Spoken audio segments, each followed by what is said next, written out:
Let's go. Hopefully, everybody can hear me. Hopefully, everybody can see me. Having an issue with my left eye. It's always something, but like my left eye, it's like kind of swollen and I don't know what it is. So hopefully it doesn't get like any worse. There's always something wrong with me. This is what happens when you've been like exposed to so many different things in a war zone. But let's go. I see you, Ambi. I see you, Rouster. I see you, Wit. Oh, Neos is here. I see you, Neos. Oh, hey, Dave Wilson. What's going on? Thank you for coming by. So we had a game preview show. Xbox had a partner preview, so we're going to see some of those trailers. Some of them we've seen already, but I thought I always like to pump up, hype up some of the games that I thought were interesting. And man, this eye thing's really gonna bother me today. Like I can see it. I'm like, oh. So we're gonna do that. And then we're gonna talk about some news stuff. So we have I don't think I have PlayStation news, but I'm pretty sure I have Nintendo news, I have Epic news, I have Unity news. Yeah, I know we don't talk about Unity enough. Um Xbox, and there's just a price hike for Netflix. I don't know if you'll saw that, but there's a price hike for Netflix that I literally just saw like an hour ago, and that kind of messed me up. But for me, it's just old age. Oh my goodness! Happy birthday, Roster! Are you doing a birthday stream? Is Roster doing a birthday? Big 50. I remember when I turned 50. It was like 3.5 years ago. But yeah, big 50. It's a big one. It's a big one. Happy birthday, Roster. Um, uh, who took my purse? What's that? For Netflix price raise? I don't know, but the eye thing, yeah, it is messed up. But yes. So we're gonna see that. Also, big news. Mario movies coming out in the next week. That's actually really so like a lot of Nintendo stuff coming through right now. Some of it good, some of it bad, some of it I don't know. So we'll see. So we'll see. Um, but yeah. All right. So where do y'all guys want to start? Where do y'all want to start? Where do y'all want to start? Do y'all want to start with that Netflix stuff? Y'all want to start with that Netflix stuff? Because I kind of already talked about it. I think it's a good place to start. I think it's a good place to start. Uh, uh, uh, uh. Maybe I don't have it. I don't think I have it. I thought I did. I thought I did. I do. I do. There it is. There it is for everybody who doubted me.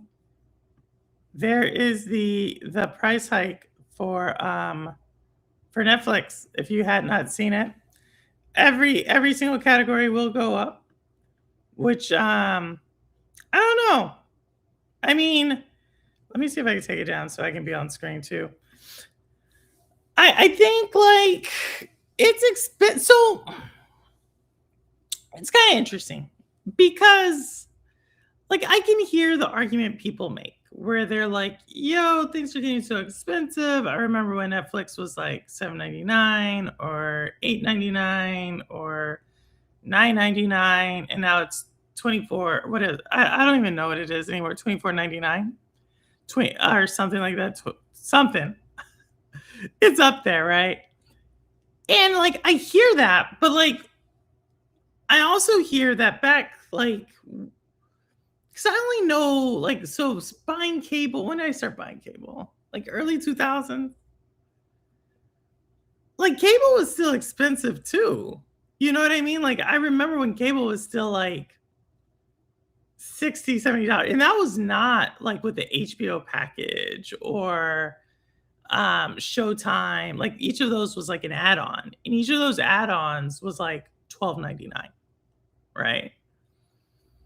And so that's why we got to these like extraordinary like cable prices. Satellite, I never had satellite, so I never had like Dish Network or any of those. I always had like cable, And so when Netflix came around, it was kind of like similar to a channel add-on, but it had way more content, right? Because this was like before HBO Go or HBO Prime, whatever they call it. Amazon didn't really have anything. Hulu was there, but Hulu looked different. Hulu was like very different than it is today. There was no Disney Plus. And so I guess I bring that up because this was, I would say, 17 years ago, 18 years ago. And if I look at things over that time frame, have things went up 150%? Like, I guess that's where I'm going at. Like, have they went up roughly 150%? And I don't think things have went up 150%, but I also think back then, like we were talking about, like I remember when 720p was a thing. Like I remember when there was like arguments between 720p and 1080i, right? Like not even 1080p. Like that wasn't even a thing. It was like 720p versus 1080i. And I remember this because I remember there's two soldiers who are arguing on this, like this concept. Um, and that's what like, and I remember we were talking about Netflix and so like, do I think like the price? I think the price increases are annoying, but I'm not necessarily certain that the place to compare a subscription like is like a $10 like is that like an actual like solid benchmark like to pull a number from like 15, 16 years ago. Hey, Linz, what's going on? What's going on? I'm glad I'm not subscribed to any streaming service. Hey, Linz, I mean, there's a lot on YouTube. There's a lot on YouTube. There's a lot on YouTube. Um, so there is that. Oh my goodness. And Abby sent out a gifted. Thank you so much, Abby. Thank you, thank you. And we know all these people, right? We know these people. These are good people. Netflix is bland. It's possible. He comes and goes. He goes. It's the cycles. It cycles through. But yeah. So yeah. So I think overall, I mean, Netflix has some solid shows. It's like it has a lot of content. And the one thing I will say is there are consistently throughout the year shows I watch on Netflix. Now I don't watch a lot of TV. Period. I just don't really have time for TV. I am watching a show right now called I don't know, it's on HBO. Something sharp edges, sharp glass, sharp objects. It's something like that. It has the word sharp in it. And it's like a crime drama. Like I like a lot of crime dramas. That's like my thing. So Netflix has a lot of that. And what I like is they have ones in other countries. And I find that those are actually better than the US ones. I think the storytelling, like I don't think the US is like a crime drama market. Let me say it like that. Lens is on YouTube. Lens can draw. Lens can draw. So Lens is pretty entertaining. Lens is on YouTube. So I'm happy to contribute. And my studio, I think we're about a month away, by the way. So today for the studio, like the walls are painted, the walls are put in. Hello everyone at Purple and Chat. What's going on, Obi? So like the walls are painted, all that, but there's no carpet. So once I get the carpet down there, which I just ordered today, I know it's been a while. There's some stuff going back and forth with the insurance, but ordered the carpet today and it's going to take like 2 weeks to get in. And then like probably a week after that, we'll get it scheduled and installed. So I'm kind of excited. I'm kind of excited to be back down there to tell you all the truth. Oh my, don't need crime dramas. Rouster, you're not wrong there. You're not wrong there. But yeah, so I don't know. That's what I watch. And so like I said, I think Netflix has a good selection of that. And yeah. So it kind of sucks. But I just put this up because like it literally went right as I say probably like 30 minutes, probably an hour ago. say like an hour ago, it dropped that there's like this price increase. I was like, oh, that that's interesting. So yeah. So if you have Netflix, it's gonna go up. But let's see. Um where's Obi um doing? All right. So that's all the Netflix news I have. I have no more. I have no more news for Netflix. But I do want to talk about this other one because we don't get to talk about this company that much, and I also think it's like kind of a cool story because if you had asked me a few years ago, I would have been like, "How is this company still in business?" Um, but I'm glad they're finding some success. Um, and that is Unity's game engine showed some really positive, it beat some estimates. Now, I totally think this is because of Hollow Knight, right? Hollow Knight did really well, and or Silk Song. Let's say let's call it Silk Song. Silk Song. So they did really well. So who knows? Potentially Unity's on the up and up. So potentially we see more of their game engine. Granted, I am not a Silk Song. What do we call Silk Song peeps? I am not like a Silk Song diehard. Y'all know I don't really like. I like Metroidvanias. I do not like Hollow Knight series, but I do like a lot of other Metroidvanias. So it'll be interesting to see if Unity does some other things. I believe Joe, our resident game developer, I believe he uses Unity. I believe he uses Unity. He might use something else. I haven't been able to catch his streams because I think he just came back about the game dev streams. So I think competition's solid. I think there's other game engines, obviously, other than Unreal. And to see Unity do well, like I said, if you had asked me, I'd be like, I didn't even know that. A few years ago, I'd have been like, they have no promise. But um, seems like they do. Seems like they do. Um, so that's all I have on Unity. Have y'all seen Lego Batman Legend of the Dark Knight? So it's so interesting you say that, Obi. So we have another person who comes to the streams, Jack of all trades. He was talking about this Lego Batman like 6 months ago. Like he's super excited about it. And so like is it worth it? Like I guess I haven't ever really played a Lego game. And I think we've talked about this. Like I saw Zalek play the Lego Horizon series. I believe I've watched John Scars play Lego Star Wars. Maybe someone else. It may have been Ninja Guy. It's someone but I think it was John Scars.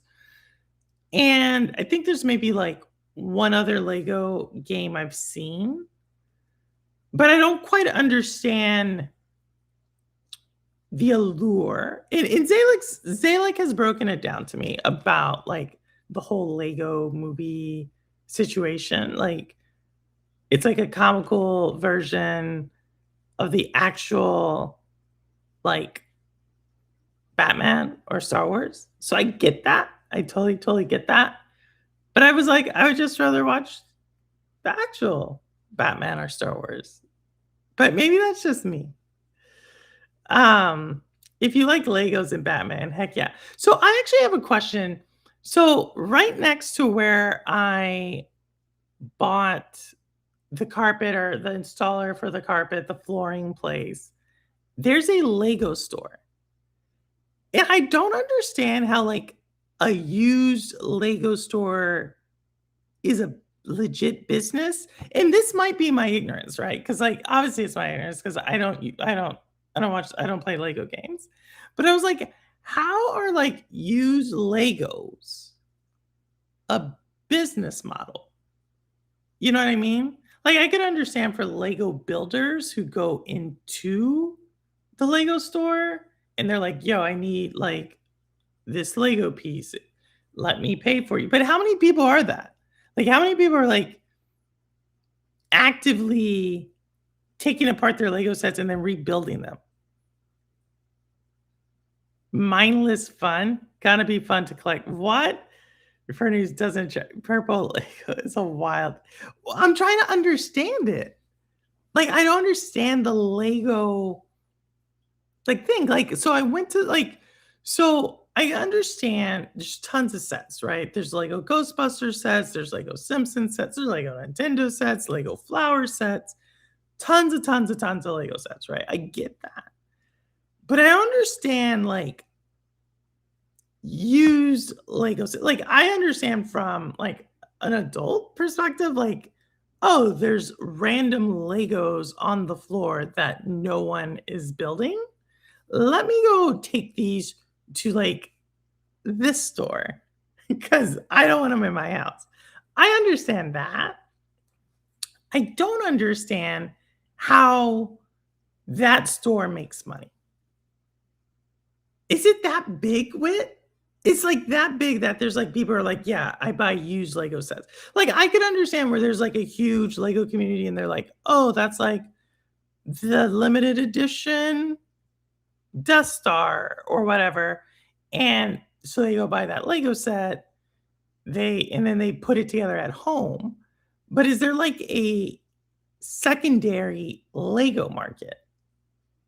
'Cause I would feel like 'cause I walked in the store and I was like, "I think this is the last time I'm coming in this store. I feel like I got, like, an infection just walking in." Like, I don't know, like, it's like used Legos. I'm just like, they're like, people are touching these things, like, how do I know where the hand that touched this Lego has been? Like, the overall act of a Lego, you touch it.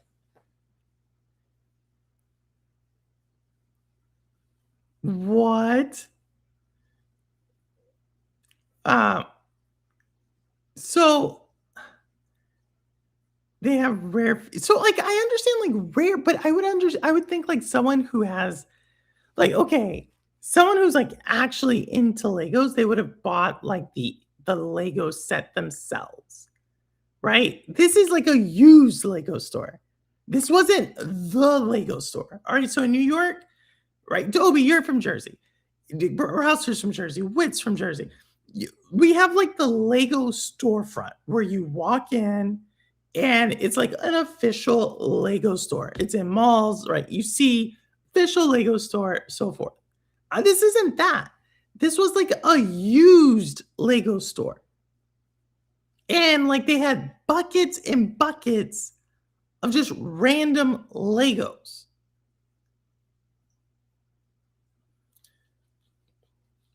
The used Lego stores wash them, is that what it is? Is that what how they did it? I mean, it was like, if you have an infection problem, you'll be alright. I doubt it. I doubt it. I doubt maybe that's why my eye is like that.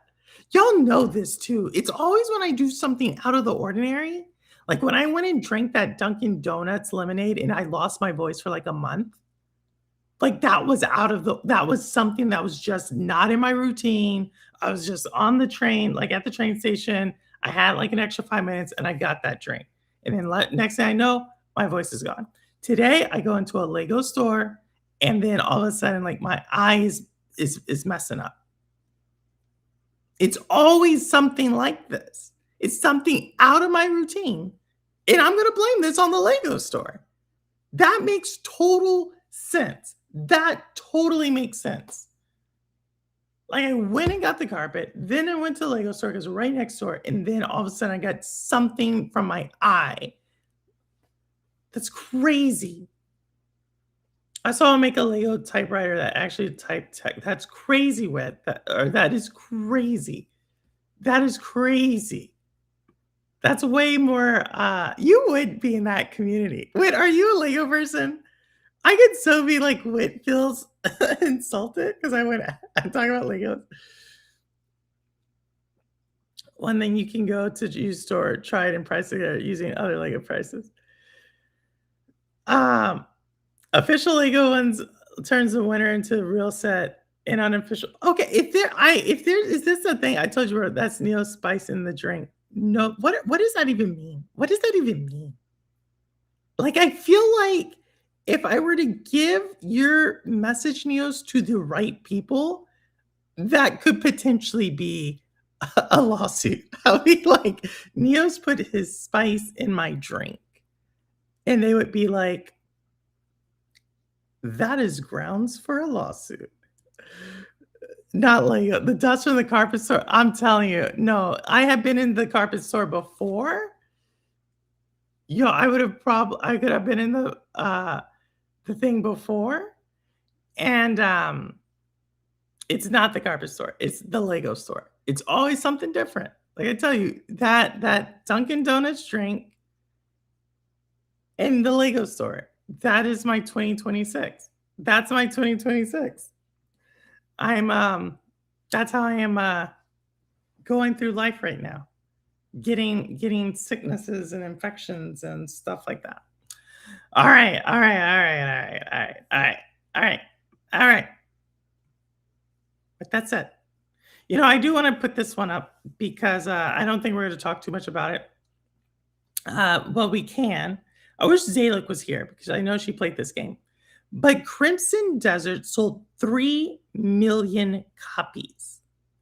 That's 3,000,000 big ones. Now, I don't know how many people returned the copy, but 3,000,000 at one time, if you sold 3,000,000 copies of a game, that was like literally like you spent a certain amount of money.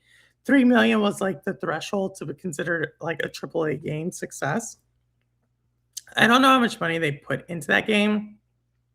I know there's a lot of criticism about it. I saw Zalic play it last Friday. I think that's when we were in her chat. And I'm not gonna lie, I was kind of confused in the game. Seemed like she was having I know there's some issues with the controller, which is like a deal breaker for me. Like I'm very much a movement type of like gameplay person. But it seemed like a lot was going on in that game. And now granted, I was like kind of like looking at it like 50% of the time and kind of like on my computer the other 50% of the time. But I don't know, have y'all played Crimson Desert? Like, I'm curious. That's why I said I'd be interested if Zalic was here because she actually played it. And I think for me, I don't know, maybe it's up there. It's up there. You know what I mean? It's like I'm gonna play a game. I'm gonna show a trailer of a game that I'm looking forward to more than Crimson Desert here. Probably after this. Probably after this. Do I have I have so many allergies with I have so many allergies. So it could be that. But yeah, the Lego game is gonna be fire. And they took combat from Arkham Asylum, apparently. Okay. I mean, I like Batman. They're making a new Batman, right? So you have like the Dark Knight series, and then you have like the Batman. Did I say it right? And I just know that one because it's dark and it's gritty. And I actually have it downstairs, and it's funny because I think I've started that movie like 3 times. I have not finished it. So once the movie room finishes, like I think that's gonna be one of the first movies I watch. But they're coming out with a part 2 of that. I don't know what you call it. That generation of Batman. Did I say that right? Did I say that right? I don't know. Did I say that right? And Paul, that's a lawsuit to the business owner, not me, no cap. No, you were the one who said you put that Neo spice in it. You put the Neo spice in it, Neos. Like you just admitted to putting Neo's spice in the drink. Like that's you. She told me she was getting frustrated with the controls, but I think she'll try again. Yeah, she played for a little while. Hey, Wanjol, how are you? Crimson Dare playing it right now. How do you like it, Davis? I think I've seen. What? You like it? You like it, David Wilson? Tell us more. Let's tell us more, David Wilson. You're the one. Jim focused on the main story. It took him 45 hours. What is the story? Like, so Zalic was watching. Tell us more, because I want to give it. I want to give it its fair due. They're a little slow, but it's just kind of like Red Dead movement. Okay, there you go. Once you said that, it's like, oh, y'all know how I feel about Red Dead. You know how I feel about Red Dead. I know, Ambi. I know you're a big Red fan. Yeah. Rouster, you know it. As soon as he said that, as soon as he said it plays like Red Dead, I was like, oh man, you just killed it. You just killed it. The one. Is he? Is Wilson is that no, you did not say it right. And what do you mean I did? I said it like you typed it. I said it like you typed it. What did I not say right? What did I not say right? What did I not say right? I thought I said it just like you typed it. No? No? Did I not say it like you typed it? I told you, Purple. That's Neo's spice in the drink. So you put spice in the drink. That's I don't know what I said. Like maybe was there supposed to be like some type of like I mean that's I told you, Purple. That's Neo spice and yeah, you put it there.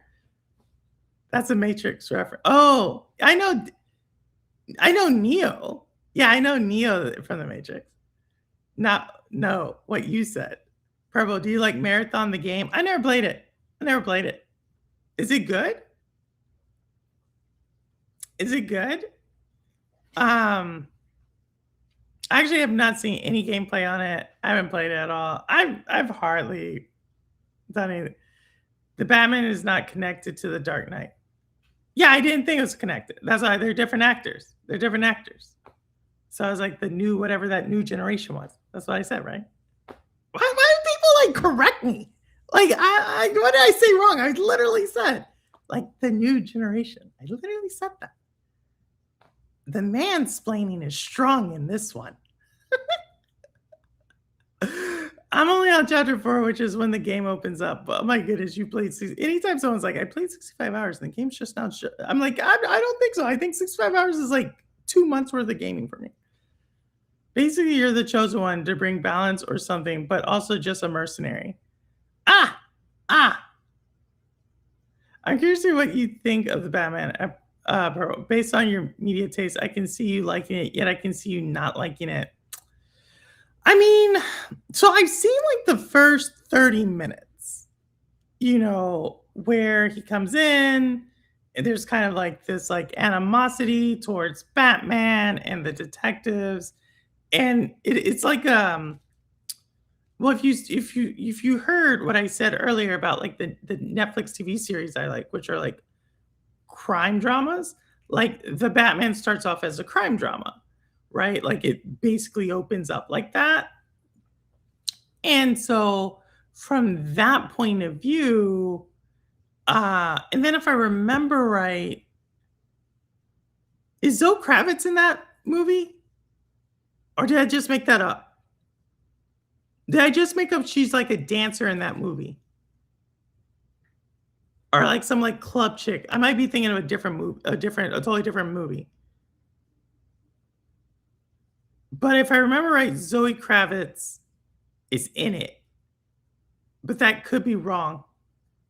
But I do remember seeing her. Like I don't know, there's like a club scene, there's like fighting. I'm gonna have to watch it again. Try all the movies Batman. I started watching Michael Keaton. So I actually bought them all. Wait, I actually bought all of them because they're in like a set. So you got the original 4 and so forth. Itself is well pulls you in so many different mechanics, mission things to find. It's crazy addictive. It is. So if it's so then the 3 million is standing strong. The 3 million standing strong.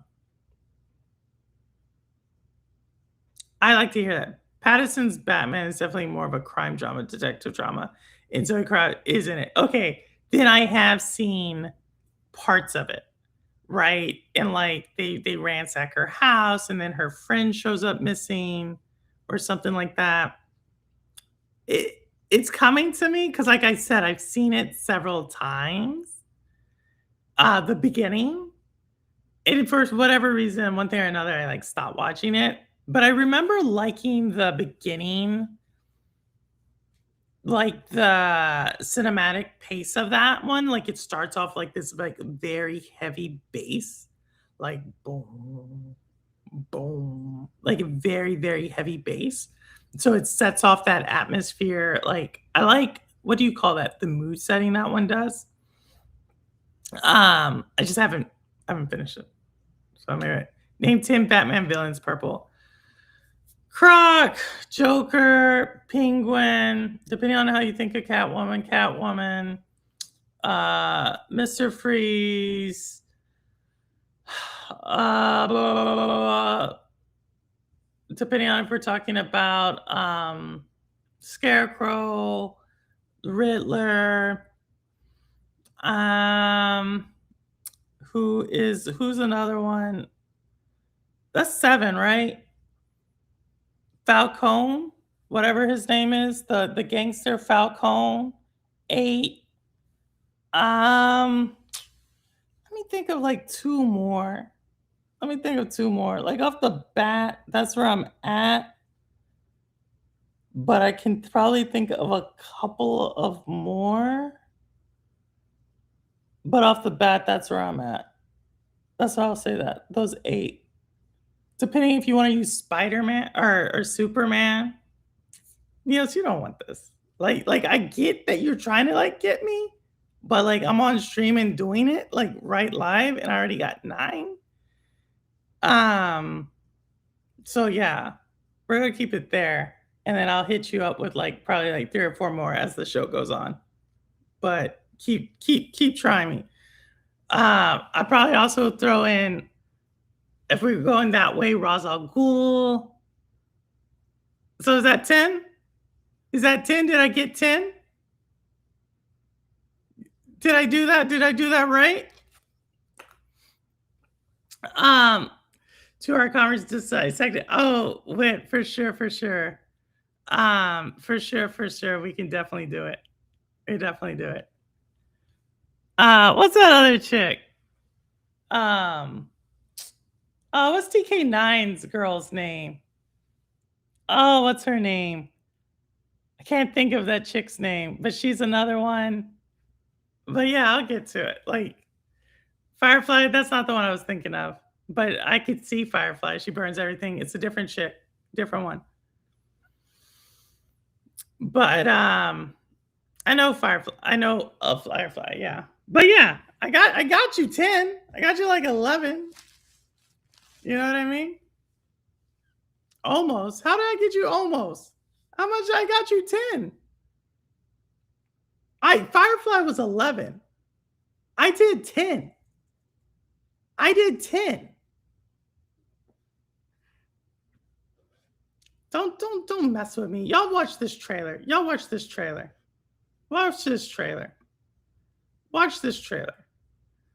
Because this is the one I think I would like more than. Actually, I don't have it. I don't have the trailer I thought I had.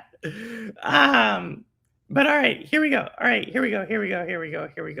Actually, no, I think I do have this one. Watch this trailer. All right.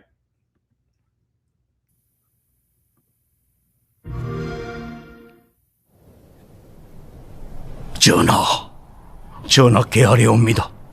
산천의 초목이 이미 시들어 죽었사오고 한성 안팎에는 굶어 죽은 백성의 시신이 쌓여가고 있사옵니다. 백성들이 굶주림에 미쳐 이제는 서로의 살을 뜯어먹고 있사옵니다.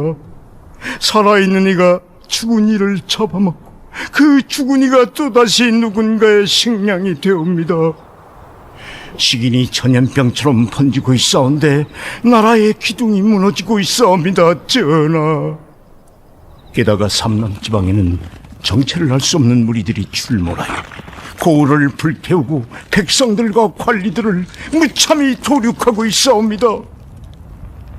바라옵건대 전하, 부디 백성들을 구하여 주소서.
my goodness, where's my camera? Where's my camera?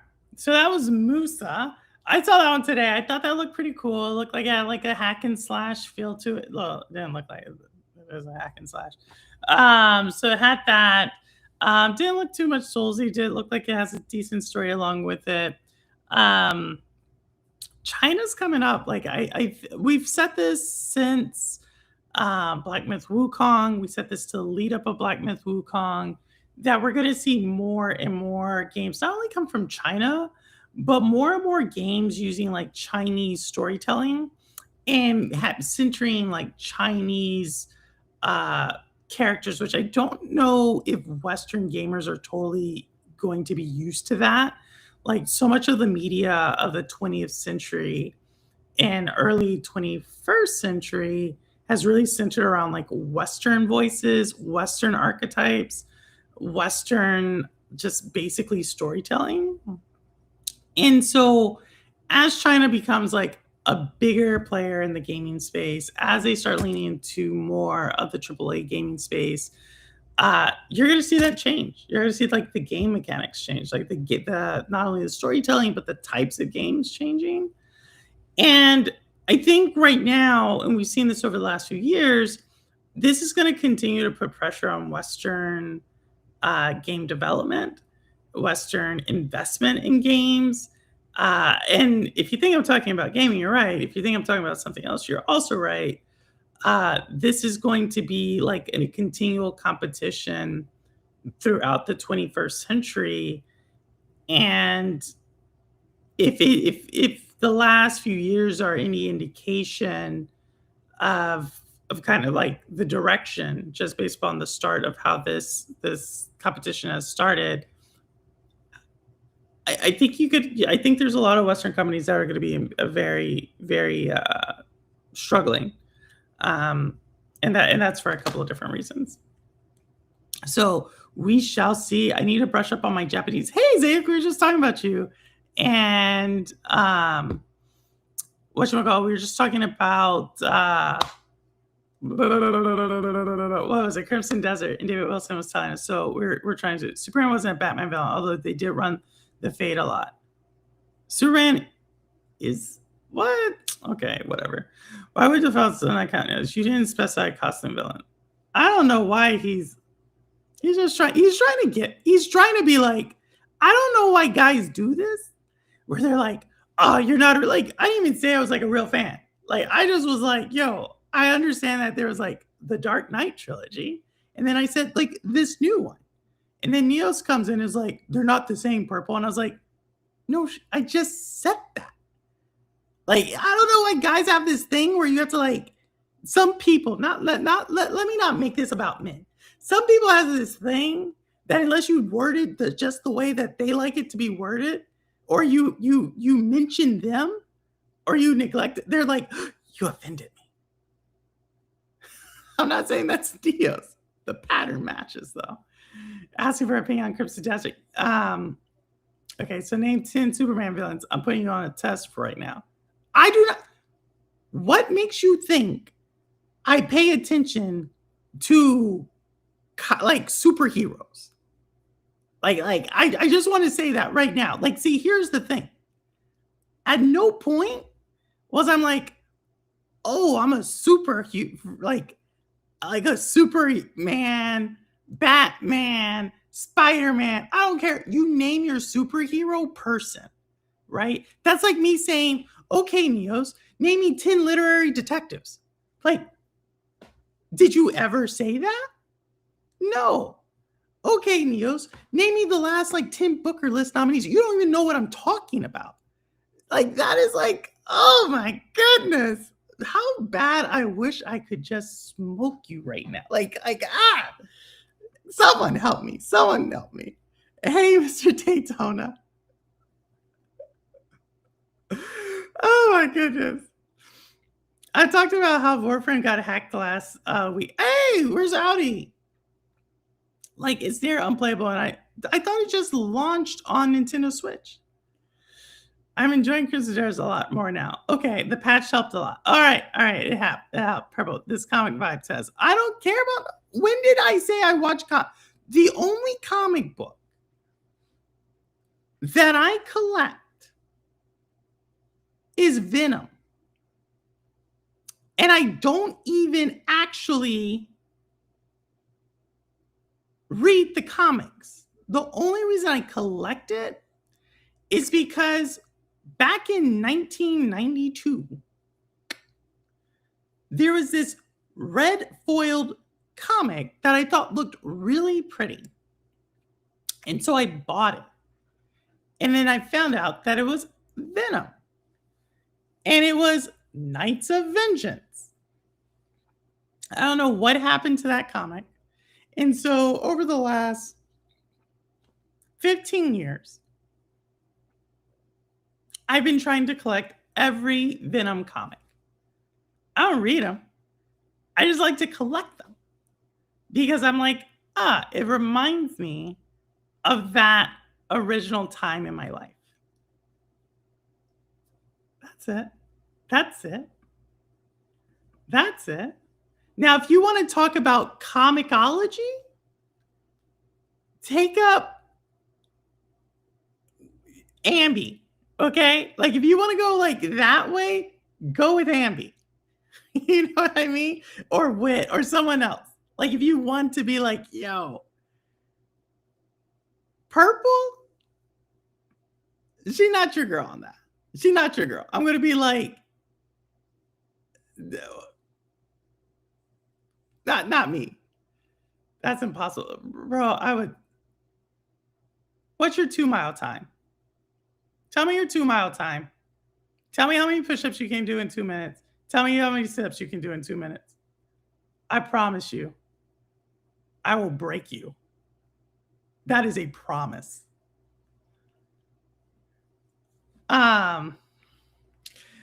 For controls, another tip I saw online that made it feel a lot better is go to settings, input, and dial your camera and speed and camera collection. Blue face shape, blue spam. What is that? I love it when people get tips on here. I love it. I love it. I love it. I love it.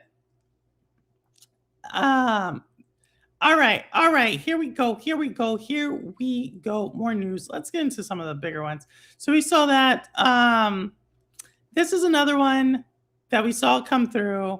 And I think it's actually pretty interesting because we did talk about the Netflix price hike. And that is Netflix or Game Pass is exploring bundling Game Pass with Netflix, which I thought was pretty interesting.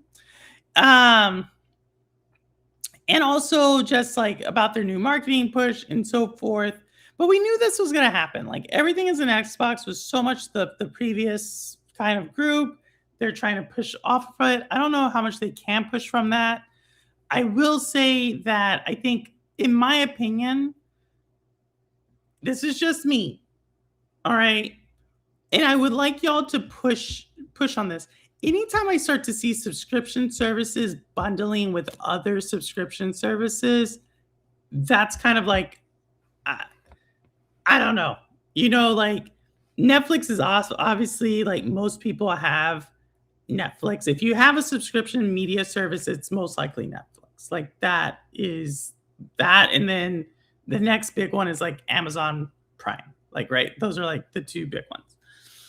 And if you notice, like Amazon, you usually bundle with other Amazon subscription products like that. Like that's an Amazon product, but you never hear like Netflix like say, oh, you know, if you get a Netflix subscription, you can get also this because they're kind of considered like their own thing. But when you look at all across the other ones, like when Hulu bundle with someone else, Disney bundles with someone else, HBO bundles with someone else, like phone lines bundle with someone else, like I always think like, oh, that's not a good look. Like sometimes I guess it'll work out. But most of the time when I see this, I'm like, this does not give me like the warm and fuzzy, you know, like a YouTube subscription, right? Like you don't hear them about like bundling with someone else. Like in the primary reason I always say it's not Xbox, it's Microsoft. You know what I mean? Like Microsoft, I'm just like, why don't you give us like a subscription with like another Microsoft product? You know, like why don't you give me like a Game Pass subscription if I get like a Chat GBT subscription. You know what I mean? Like, give me something like that, you know? But I don't know. I'm not too sure.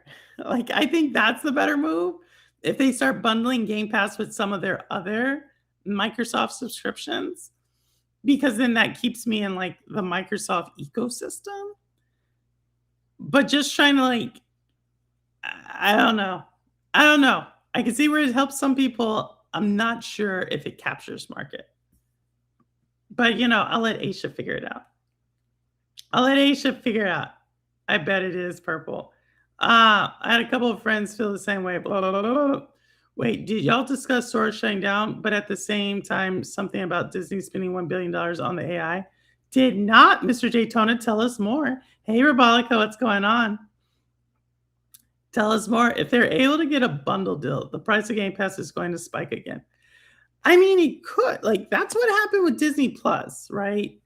And so I think they're trying to make it work. I just think it's a bad deck of cards. I just think it's a bad deck of cards that they're dealing with. Honestly. You can get a Crave/Disney bundle here. What's Crave? Oh, also, Crunchyroll got hacked recently, and hella people's info got leaked, and Crunchyroll is low-key trying to sweep it under the rug.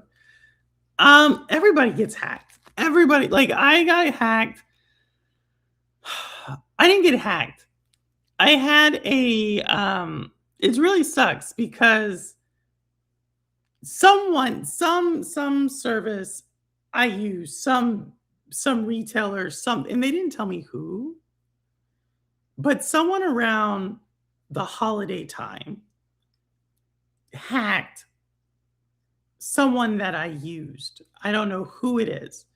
And it was like the security system. So it's like a company I never even heard of. It's like a middleman security company. Sends me a letter, literally like either earlier this month or late last month. It was a few weeks ago. And they're like, hey, your data got hacked. And I was like, okay. It says, this is the information they got. Your phone number, your address, your credit card, and I think they said social. Like, I was like, okay. Like, what am I going to do? And they're like, okay. And for that, you'll get 12 months of, like free credit checking.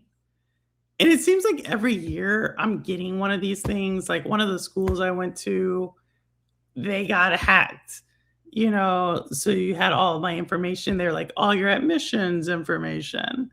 And so it's like, I don't know. I feel like it just happens. It's happening a lot. I don't know. Granite says there's a Disney, Apple TV, Netflix bundle in Canada.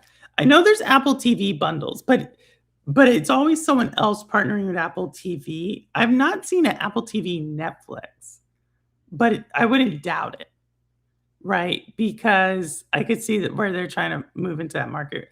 Crave is a streaming service for a Canadian TV network, I think. Oh, interesting. What's like? Oh, I'll look into it. After the stream. I'll look into like I've never heard of Crave, but again, as I've told Niels with comic book characters, I'm not an expert in Canadian TV networks. So you have that one. You have that one. Get a bank account. Get an iPad. What? You sign up for a bank account and you get an iPad? That seems like a pretty big like promotion. I've seen like where you do a deposit and you get like a certain amount of cash, but I never seen like I open up a bank account and I get an iPad.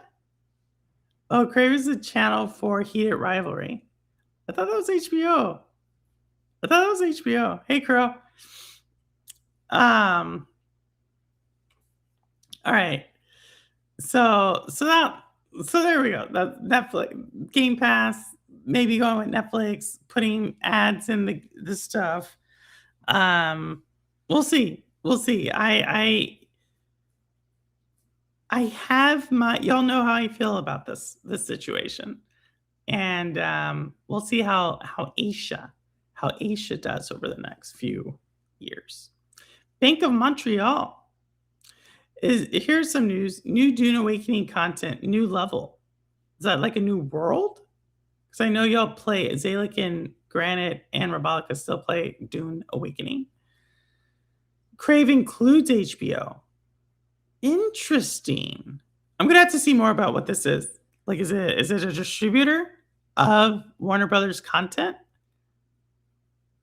HBO had the rights for the United States. So I'm interested to see, is Crave a distributor or is Crave just like an arm of Warner Brothers Discovery? No, it's not. No, it's not Daytona. Stop it. Stop it, Daytona. No, it's not. Do you know what Crave is? I'm gonna start taking photos of Canadian bundles. I kind of want to know. Well, just because of the whole Warner Brothers Paramount situation, I'm always kind of curious. Like all these mergers and acquisitions, they always like reveal things in the background, and so I think like this is. I'm not sure if this is super pertinent to that, but I am interested in the distribution deals and like how much do they sell for? Like what are the the service line agreements, you know what I mean? Like all that. Before I go, I can do around 30 to 40 in 2 minutes. Okay, Neos. What, push-ups? All right, Neos, I want you to type into Gemini. All right. I want you to type into Gemini. Anybody can do this for me. All right. Type into Army APFT standards, 22-year-old male push-ups. Okay? And tell me, what does 40 push-ups? We're going to give Neos his higher end of the spectrum for 2 minutes. What does 40 push-ups do? Anybody can do this with us. Anybody can do it. I don't know it. Actually, I do. And they don't do the APFT anymore. But if you were to do it, Army physical fitness test, 22-year-old male standard, 40 push-ups. How many points do you get for that? How many points do you get for that? I'd be curious. I'd be curious to know. But Bell Media, so I've heard of Bell Media. Crave has nothing to do with Warner Brothers. It's owned by Bell Canada. All right, Jeff. Okay. I'm just understanding the service line agreements. That's why I brought that up. Is it a distributor? Like, God, calm down, people. I don't use AI, well, unless it's a trolling. Okay, like you go to the army thing. Like you go to the army standards for the APFT. You don't have to, like I said, you would get destroyed. But let's go to the other one. This is the one where we were talking about that fewer people playing Fortnite is just one of Epic's many problems, analysts say. So Epic is kind of going through a thing, right? They just laid off a lot of people. They also supposedly got the raw end of the deal with their whole fight with Google. You know, some people were expecting them to get more from that fight. I personally think one of Epic's biggest issues, besides their storefront, is Epic's running into the same issue as like any of the legacy gaming companies, which I feel like their main the cohort of gamer who grew up on what is this thing called? Fortnite is aging, right? And as they age, some are going to fall off and ideally some more come on. But I feel like more are falling off than are coming on. And they're having to deal with that. It's just, how old is Fortnite now? Like it's probably 8, 7, it's older. Not saying it's irrelevant, but I think they're gonna run into the same issue. And their storefront's not doing all that there, so I don't know, like, they really build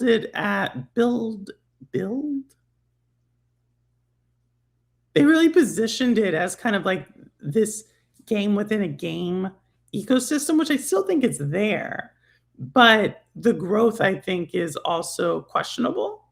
They probably had I should have just said probably.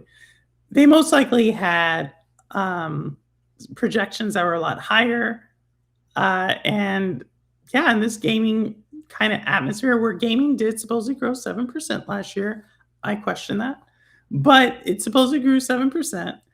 And how much is that is Roblox versus how much is that like new markets and mobile?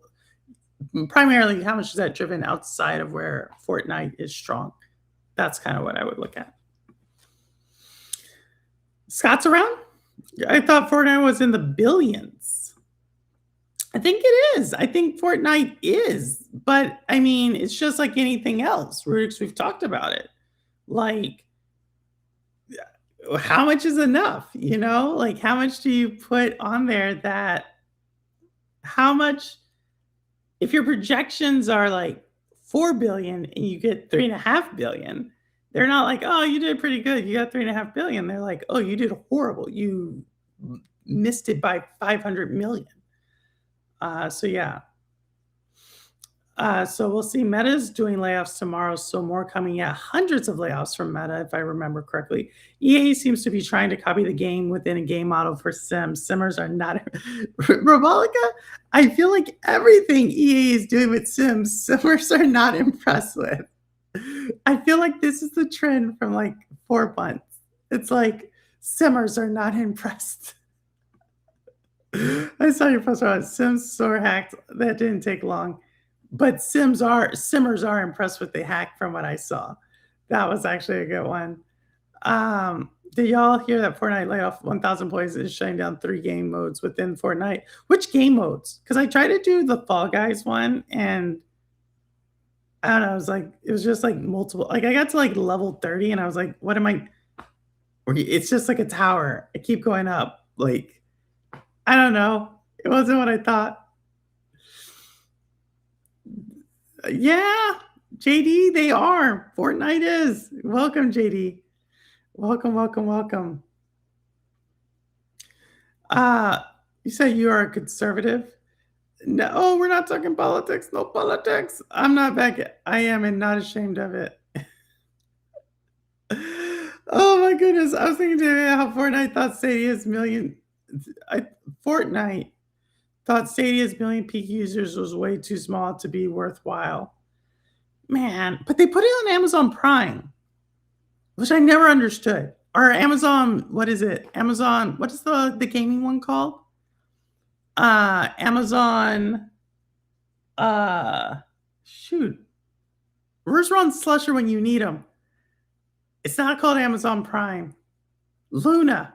It's called Luna. I was like, what? Why can't I think of this thing? But they put Fortnite on Luna. And I'm like, there's no way Luna's community was bigger than Stadia's community. You know what I mean? Even though I think like Luna has a decent model, I'm just like, they put it there. Why? Yeah, so say like the news is the walls and painting, all the walls are good. Carpet was ordered today. And carpet should be in the next 2 weeks, and then most likely the week after that it'll get installed. And that should be the complete like there's nothing gonna probably be on the wall, but like structurally, the gaming room should be good. Actually, no, I gotta get a new couch. So, gotta get a new couch. I just thought about that. But eventually I will get a new couch. And that should help that area for sure. Luna, everybody's like, Luna. I think no porting required for Luna. Yeah, because Luna, if I recall, is like is using the PC game version of the game. But I'm pretty sure, like by this time, remember they were talking about Stadia was going to be able to do like the fast porting. Like, I feel like they would have got it by now. You know what I mean? Um, I don't know. I don't get me talking about this. Don't get me talking about this. Still painful. It's still painful. Um, but y'all mentioned layoffs. There goes the guy with the red head. Bad Sign Out says if Fortnite can't make it, what chance do other games have? I actually do agree with this. I do agree with this. What does it take to sustain a game? Now, I don't. Y'all can go read put in Polygon plus this title if you want to go read it yourselves. But I mean, I think there's a difference between, how should I say it? I think there's a difference between having a sustainable business practice and a non-sustainable business practice. And this is why I've always said that I think Japanese gaming companies surprisingly do better. Like, even though like a Japanese gaming company can like miss the mark or can be somewhat irrelevant for decades, looking at you, Konami, and then can come back. I feel like it's because they have more sustainable practices. And I've talked about this before that like in the United States, we look at capitalism as like the number one way. And I can see my Canadians, they're like, well, we have socialists. I get it. Socialism, I totally get that. But in the United States, it's capitalism. And a lot of times we think like that is the number one way for like a socioeconomic theory. And the problem with that is that there's a point to where enough is not enough. And you end up getting to like, and I could see where Epic hits this point, right? Like Fortnite was huge. Fortnite was like everywhere. And yet they're like, oh, we have to lay off 1,000 people. Like there's no question that Fortnite had more share of consciousness, like or mind share, if you will, than Sega, right? Like, or then would I say Nintendo? Probably not, but it's that big. And for them to be like, oh, we are struggling, it's like, how? Like, you know what I mean? Now, if you're relying on Rocket League, totally understand that. Sorry, Ryzak, but I totally understand if Rocket League's not taking you to the promised land. But Fortnite, like that was printing money. The only thing I can think of is that their demographic is aging out and there's not enough new players coming in. It's becoming like the older gamer plays. I'm just happy because I'm getting tired of the Fortnite aesthetic in like every game. You know what I mean? That's why I'm like, okay, maybe gaming companies will become original again in their art style and not try to use like that color palette. So that's the only thing I'm like, maybe some originality will come back, but I don't know. Have a great stream. See you later. Yes, yes. See you. Let's get political. Oh, I don't get. I think I just talk about current events with a certain lens that is truthful lens. You know what I mean? But do I get political? Canada's a capitalist society economy. It is, but it's a socialist socioeconomic theory, isn't it? Like I think when I look at, but it's still socialism. No? Maybe I'm wrong. Maybe y'all are just like the United States. I'm not interested in Fortnite at all. I only know because Cowboy plays it. Cowboy plays it every once in a while. So that's how I know it. North American companies will lay off a quick profit to impress shareholders versus other companies that can see employee knowledge as a source of profit. I agree. I think laying off, I think that's going to backfire too, by the way. Like, I think back in 2022, now companies had always been laying off people, but what like lit the fire or like set everything on fire was when Twitter took over, Elon Musk took over Twitter. He fired like 80% of the staff, right? Like that. And everybody was like, "Oh, it's a brilliant move. He's a genius." Even though I think Twitter is like a dumpster fire, um, that's what happened. Then you see in 2023, Facebook's doing horrible, right? And or Meta, right? Because like who would have thought like changing your name to Meta would have like crashed your business? I don't know. But either way, Meta starts doing bad and then Meta lays off like 10 or 15% of their staff, right? And then all of a sudden the stock goes up. And then this happens throughout. Like Google does it, Microsoft does it, Amazon does it. All these companies, massive Oracle, IBM, massive layoffs, banks, JP Morgan Chase, Goldman Sachs, everyone does it, right? But to your point, granted, I think there is something to be said about like this short sightedness. And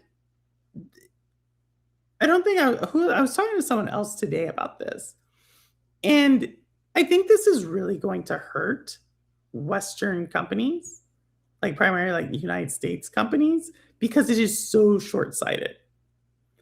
And there's going to be a point to where you've hollowed out your management ranks, public sentiment moves against you.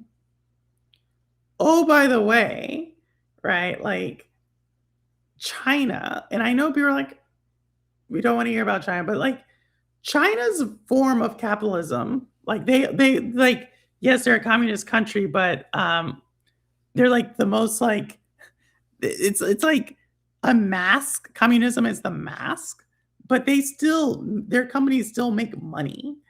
And if you're able to do things cheaper, right? Actually, I think I was talking to you all earlier, right? With the games that we're starting to see, if you're able to do things cheaper and at scale and with like this horizon, like with goals in mind that aren't just like next quarter profits, I don't know.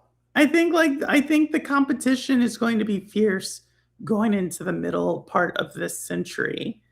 And I wouldn't be surprised if instead of seeing like your big Fortune 100, your Fortune 10 companies, uh, you start to see some of these other companies, some from other parts of the world, which again, I think this is going to freak out a lot of people in the United States because they think they have this like exceptionalist mindset.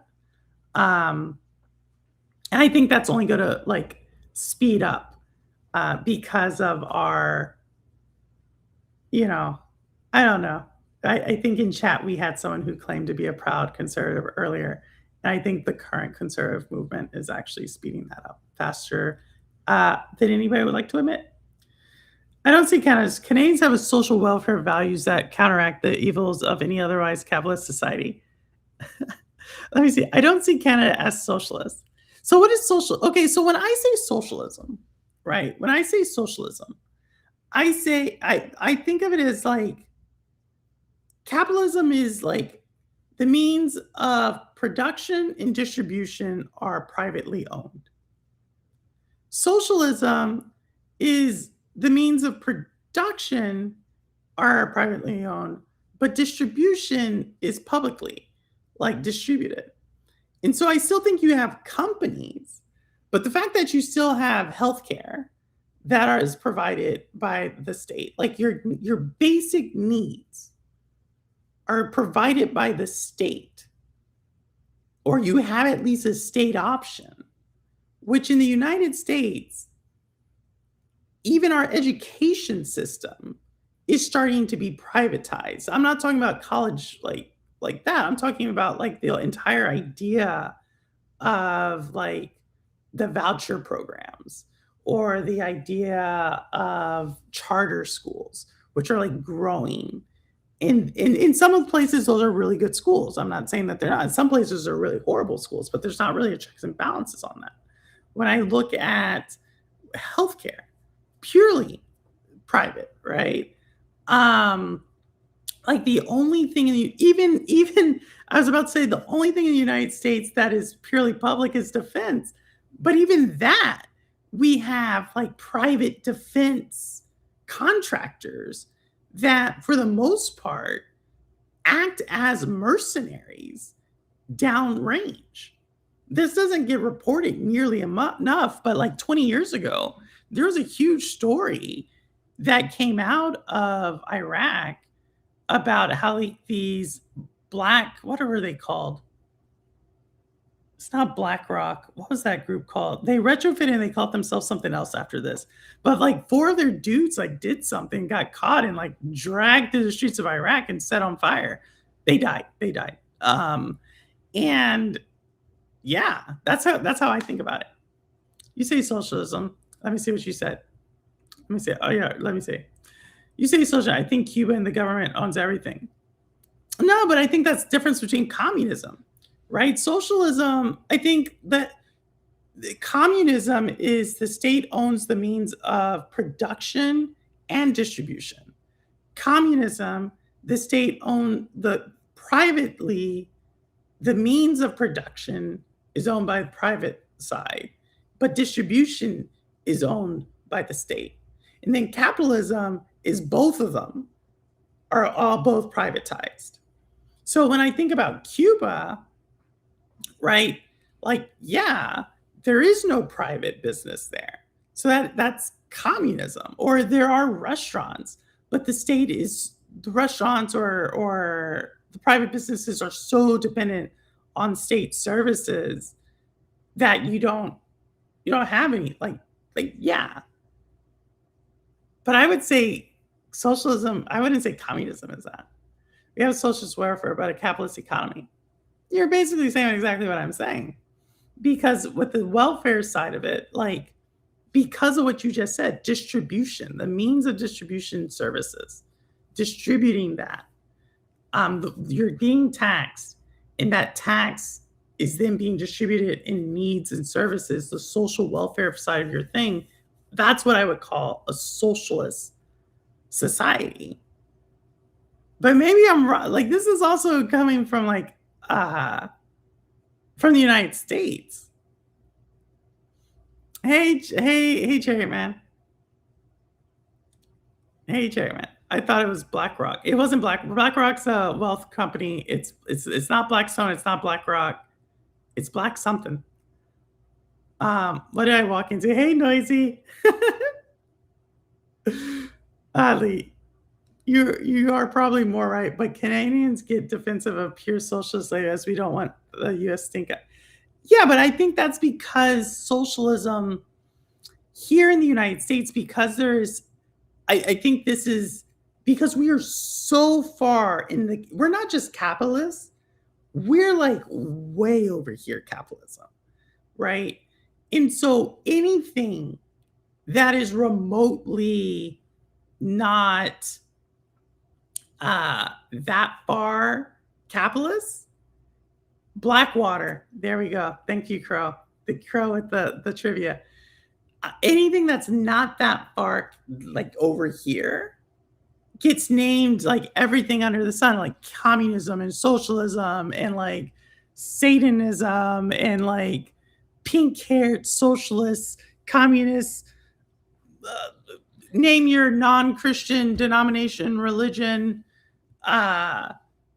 evildoer, like because it's so far there. And I think anytime you have a business, like I think the Epic Game story is a perfect example. You have a business that very much so we would say is printing money, and they're saying, "Oh, it may not be enough." Then something's wrong there. If the only way you're able to sustain yourself is have like a damn near monopoly on the economy or have this crony capitalism, maybe that's where we are. Crony capitalism. The only way, if that's the only way, then there needs to be a movement over here. And I think don't let the United States definition, the lack of education on socioeconomic theory scare you. I'm being called that. AKA scared of anything different. Oh, Zalik hit it on the head. Let's get woke. I don't know if socialism means you're getting woke. I'm just saying, like, I think like there's like, I do think like socialism and communism are very different things. having been to Cuba, and I will say this, right? Having been to Cuba twice, um, right? Because like I think it's interesting the United States is about to invade Cuba. And like I have been there like 10 years ago, 2015, 2016. And it's a very like we're like, oh, Cuba failed. They have an embargo. They're not letting their people get anything. But I think what you're seeing right now is exactly why they can't get anything is because the United States actually has an embargo there. And the United States cuts off all their trading partners. So if the United States is going to isolate a country, it doesn't matter what that country does. And a lot of that being what like the way they are is because they kicked out the Batista's party, and now those people are in the United States who the ones who are corrupt are, and I'm saying they're still corrupt, but you see this pattern over and over, and now they're trying to like, well, we got to punish them. We can't let them have their own country. We see this in Haiti. You know what I mean? I as a French major, you know, Haiti is a perfect example. Haiti was like the first country that was inspired by the United States push for democracy. And so when they went and got democracy from France, you would think the United States would reach out to Haiti with open arms, but they didn't.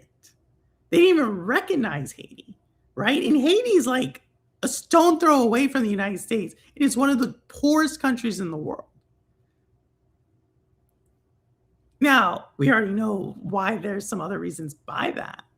But there's a reason why these countries that have had a history of imperialism that turns into a form of mercantilism, which turns into a form of exploitation and capitalism that directly benefits a certain part of those groups, why they would turn to a different socioeconomic theory.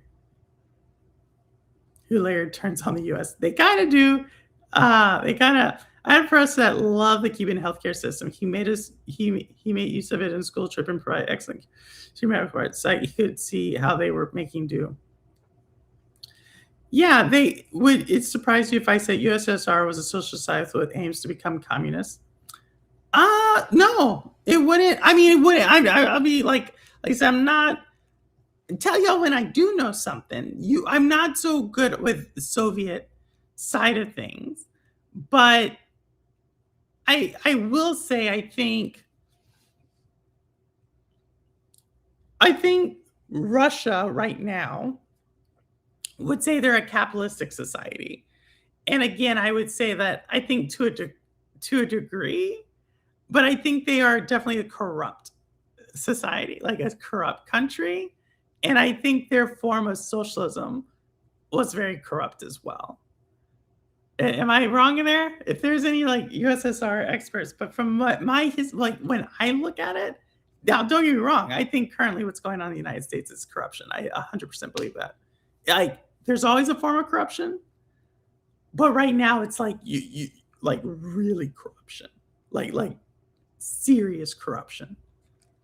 And I don't mean that like, oh, everybody does your corruption. Like, it's blatant. If I remember correctly, neoliberalism, capitalism is what Canada was modeled after. That the government needs to provide social welfare to correct the problems of unfettered capitalism business. I agree with that. I agree with that. Social governments are both ideologies that promote collective ownership of the means of production. Socialism allows private property, and communism involves abolishment. So I always thought that it was like the social, like private in socialism, private. It was privately owned, was production, distribution, was the state. But look, when I was going to school, Pluto was a planet. All right, we had like 4 oceans in the world or 5 continents. You know, like. I'm a dinosaur. Okay, so I get it. These terms change. I can change with them. I saw an interesting stat converted. Australia petrol prices because of shortages caused by USA war equals $8 a gallon here. That's I I cannot, I can neither confirm nor deny. I can neither confirm nor is Lo-Fi here? Lo-Fi here? I didn't know Lo-Fi was here. Um, hey, how are you? How are you? All right, we got a couple more. You know, that was a little bit of a tirade. So let's go. We're gonna go to two games previews, and I'm gonna go get a drink. How about that? How about that? All right, here goes the first one. Product not yet rated.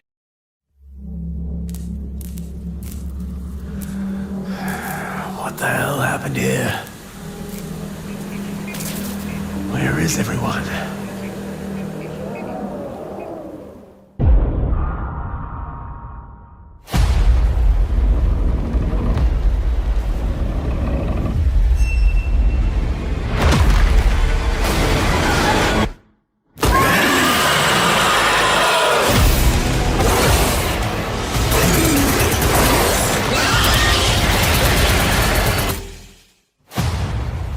Warning.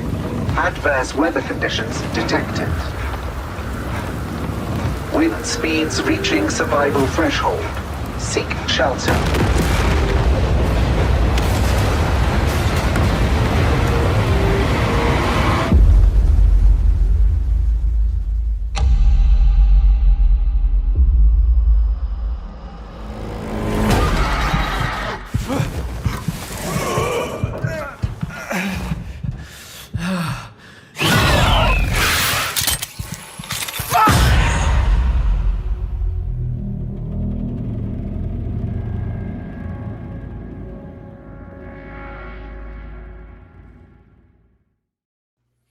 That is Alien Death Storm. I don't know if that has anything to do with, like, the Alien franchise, I don't think so. I do know the creatures in that look a lot like, Outriders. So when I first saw it, I was like, "Oh, Outriders," and it's like, "No, it's Alien Death Storm." So if you're into Alien Death Storm, or if you're in that, it's coming out in 2027. I wish they would have showed that in like 8 months. Like I especially for Game Pass, I would rather Game Pass like have like a partner showcase that shows us like all the new games coming out, which they did. A lot of the games they showed are coming out in the next few months. But I also think it's like I'm not sure if I would want I want to see that like so far out. You know what I mean? It's just my but that's my same thing for any like game stuff. I still remember my very educated mother just showed us Nine Plans from School. Oh my god. It was a while ago. Dreamlight Valley is officially out for Switch 2. Grant needs to get the tree free upgrade so I can see how it plays. Why can't you, Ravolica? You have the thing. Ryan should get the upgrade for her Switch. That's what I was thinking. She has it. Well, we were talking about capitalism and so forth, and we talked about earlier today the Mario Galaxy movie, and I thought this was the coolest little thing. So this is the bubbly. Yeah, this is what I usually drink on stream. This is not sponsored by Bubbly because you know Jeff Janak gets on me when about that type of stuff. But this meteor melon, and you see it's like the little Mario thing. I thought it was really cool because like the little star guy from the Mario thing. But this flavor is actually really, really good. They say it's a watermelon lime flavor, which I've never had. And yeah, so if you see this, it's bubbly. So look, it's coming on backwards on screen. Let me see if I can switch this around. Let me see if I can mirror my video. See, there, bubbly. So this is really good. This is I like it a lot. So if you see it, really cool. But they also had a second one. And it's called Cosmic Swirl. And it's also Mario Kart. It's also Mario from Bubbly. And this one says it's berry vanilla. I don't like this one as much. I just got it because I was like, if I get it, I want to show it on stream. But I don't like this one as much. I like this one. So there we go. All right. Let me switch it back because I don't like this angle. There you go. There you go. All right. So I said I was gonna give you 2 movies, didn't I? I said I was gonna give you 2 movies, or 2 trailers. Let's see if we can get you another one. Let's see if we can, this was an interesting one. This was an interesting one. Let me know what y'all think.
So, granted, I saw your thing. We were not having a political conversation. It was definitely a civics conversation. And I'm sticking to it. We're trying to be inclusive of everybody, even if they don't want to be inclusive of us. Yeah, I said it. But with that said, no one so this is like the third time I've seen that trailer. The most amazing thing about that trailer, and I please go watch it, but more importantly, listen to it again because that is an amazing, like almost 2-minute drum solo. I'm not kidding. Like, if you were like when I was young, I used to love the drums. You know what I mean? I was like, why can't they make a song with just drums? And people were like, because it's used for the bass. You can't do it for drums. You can only do solo. But that entire trailer is just one drum set. And some dude or chick or someone off the binary just going crazy on their drums. You know what I mean? Just going crazy. And I just think it's like, that is amazing. So, like, I've watched it, like, every single time I watch it, I'm like, "Oh, this is amazing." So, go on the Yakuza, trailer again, but more importantly, listen to it, just enjoy the amazingness, which is like a 2-minute drum solo. The guy's just beating the crap out of those drums. Stranger Than Heaven gameplay. If you wanna look at it, Stranger Than Heaven, trailer, amazing drum solo. Game looks cool, drum solo is just epic. So, I'm gonna stick to that. By Tekio, I love it. Rebecca send me the name. I love it. Do the song sounds like someone needs to lay off the snare. Seriously, my head hurts. No, my stop it, Crow. That was amazing. He does do it right. He's like, I mean, you just can tell. He's just like going or there. They're just going. Let me just say, like, everything is better with Cowboys. It was. Whiplash. I loved it. I loved it. Your definition of drum solo and mine are a lot different. How is it different? How's that different, Crow? How's that not? That's a drum song. What was it? Was it a drum movement? Was there a percussion movement? What was it? I want to be in the know. Because whatever it was, was amazing. Just like Bubbly from the Mario Galaxy movie. It really is good. If y'all want to know what watermelon lime tastes like, I think I may have to make this. I think that I would not have thought that would make a deal, but maybe. Please buy me a PS5. Ron, you wouldn't believe it, Ron. I couldn't say Luna earlier. I couldn't remember for the life of me what Luna was called. The chat had to bail me out.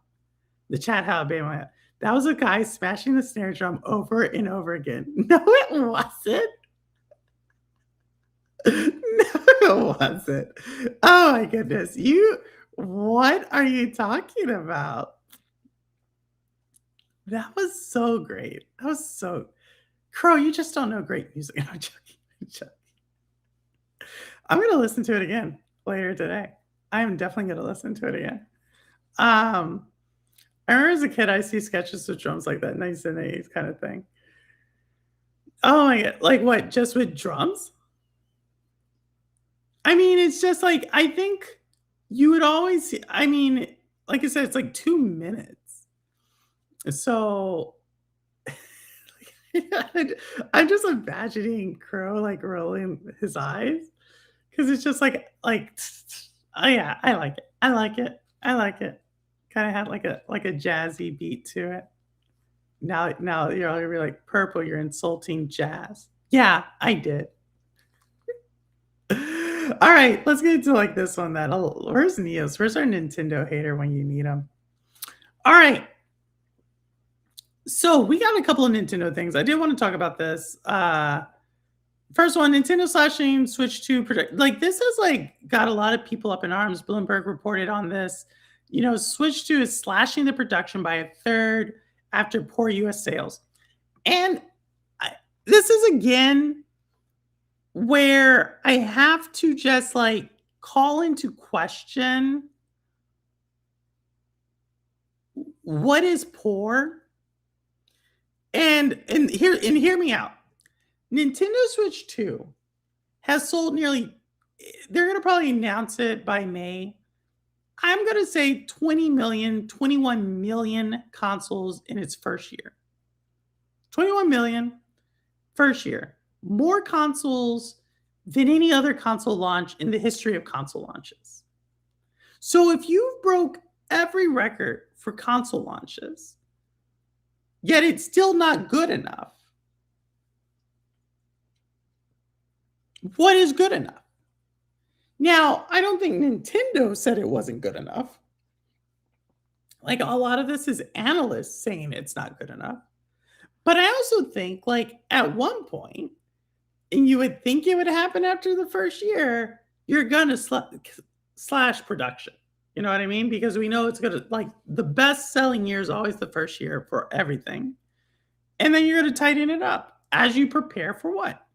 Maybe you're going to launch a smaller version like Rebolica once, right? Or maybe you're going to launch, like, I don't know, the one that's going to make Daytona want to play Mario Kart World. I don't know. But it's this type of, like, sentiment that I feel like, yeah, it's like broke every record for a console launch during a time when like the number one country that was like selling these like buy like Western market had put a trade war on everyone. Yeah, it's a negative story. I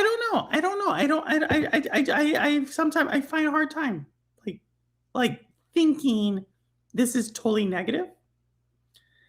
And so, yeah, we'll see, especially with Mario's movies coming out literally next week. Galaxy movie coming out next week. I'm curious here's what I believe. I believe by June, Nintendo stock's going to be up by 40%. That's it. Like if you want to know where Purple's mind is, I believe by June, Nintendo stock is going to be 30 to 40%. Just because I feel like there's this thing out there. Hey Vet, what's going on? Just see, did Vet change his logo? Do we know if used sales have followed the same trend of everyone else? I don't know. I haven't seen it. So they report their full year review, their full year thing in May. And of course, I'll probably look at it and we'll come back to it. But Switch 2 out, sure. I know. I had to load up some music just to get that out of my head. Stop it, Crow. Stop it. Um, Alternate headline: Nintendo ensured a large surplus of consoles on launch to deter scalpers and maximize Nintendo now sales down protection as rule of the. Yeah, true, granted, true, it's true, but like I said, if you just had Pocopia, whatever it is, the game that y'all play, 15 to 20% of Switch. It's only on Switch 2, right? So 20% of game people bought, like people with Switch 2 bought that. You're about to come out with this Mario Galaxy movie that if it does anything like the original Mario movie, which I think it's going to do better because they said it's going to have Star Fox in it. And then Yoshi, everybody loves that guy. Everybody loves Yoshi, who's being voiced by Donald Glover, which I think is going to be kind of cool. So I think I'm interested in the movie just to see like how they intertwine these characters.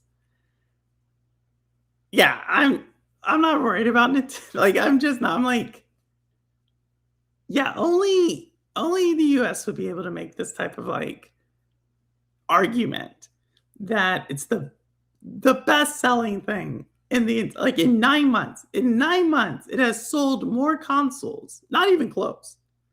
Not even close. Sold more consoles than any console has sold in 1 year. That's only in 9 months. I don't know. Maybe they fail far in sales month too. Maybe it's marketing to cause FOMO to get people to buy more Switch 2s. Maybe it's 100%. Maybe it is 100% face value. I would think that, but then I would see that throughout, right? I would see that they sold in the first month, they sold 6 million. We know this because that's the number they gave us in July. By September, October, that number had jumped to 10 million. By January or early February of this year, that number had jumped to 17 million. Right? So this is where I push back on your thing, Rudix, because I'm like, I've been following the number. Now, what you can convince me of is that Metroid Prime 4 did not do as well. You can 100% convince me of that. That was their holiday title, and it did not do that well. Like 100% can assume that. But I would also say Samus isn't like a top 5. I would say Samus is like Metroid as a franchise.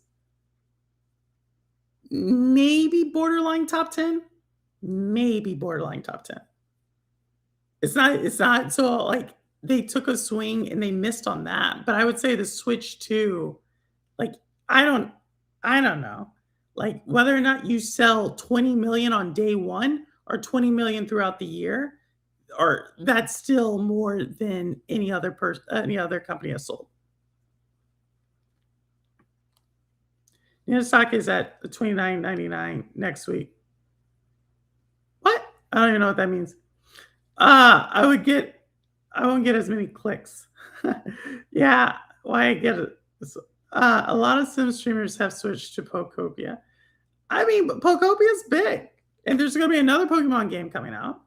Yoshi's having that game come out, which they actually say is like 30 gigabytes, which I'm like, or 24 gigabytes. They're saying the Yoshi game is bigger than the Cyberpunk game. Let me double check that.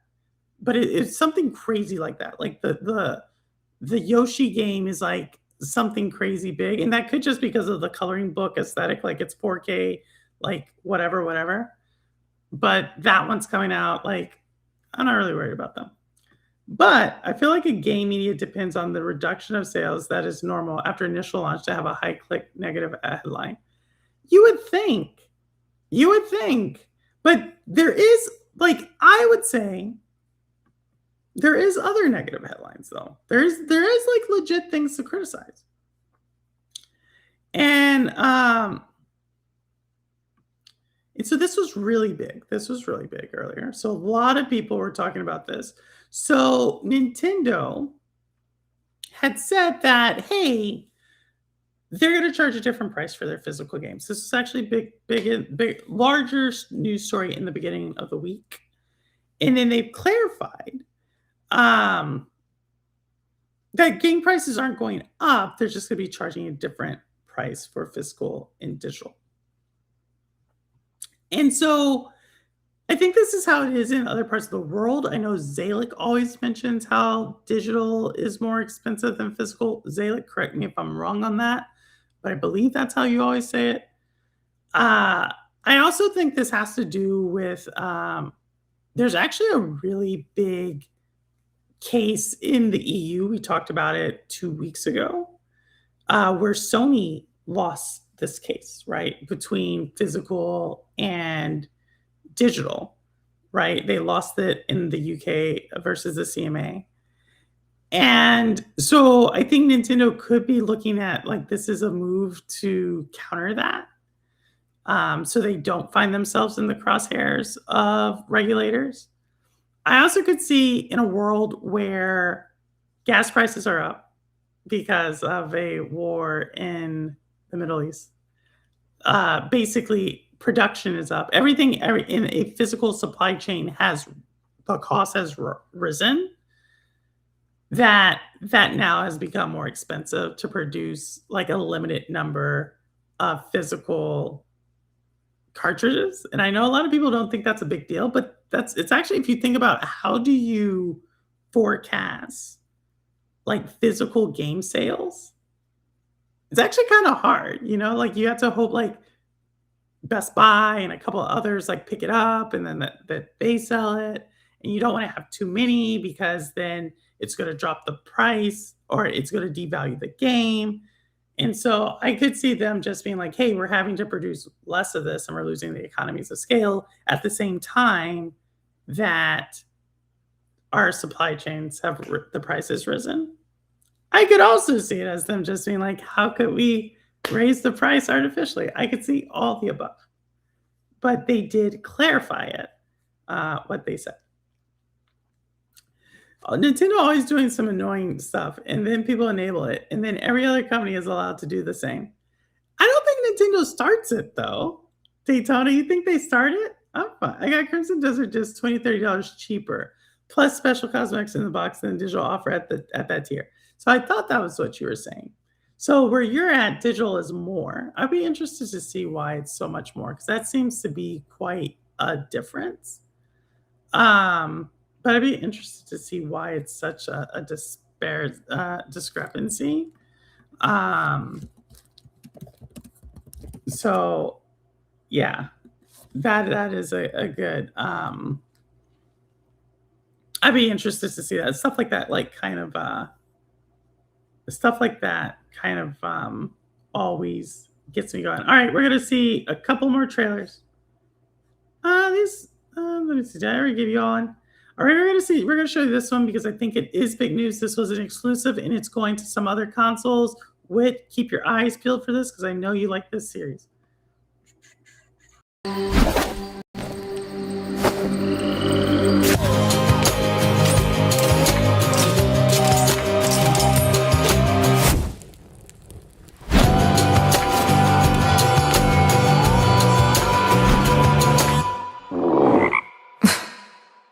In the name of Hades, let's begin.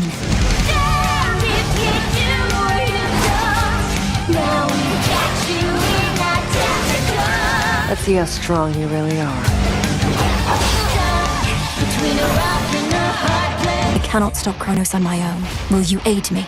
Our power now is yours. They're going to love this. You will shine so bright it hurts.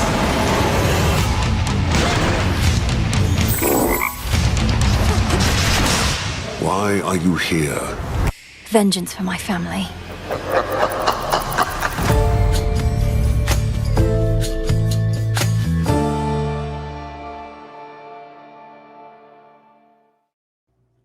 That is Hades 2.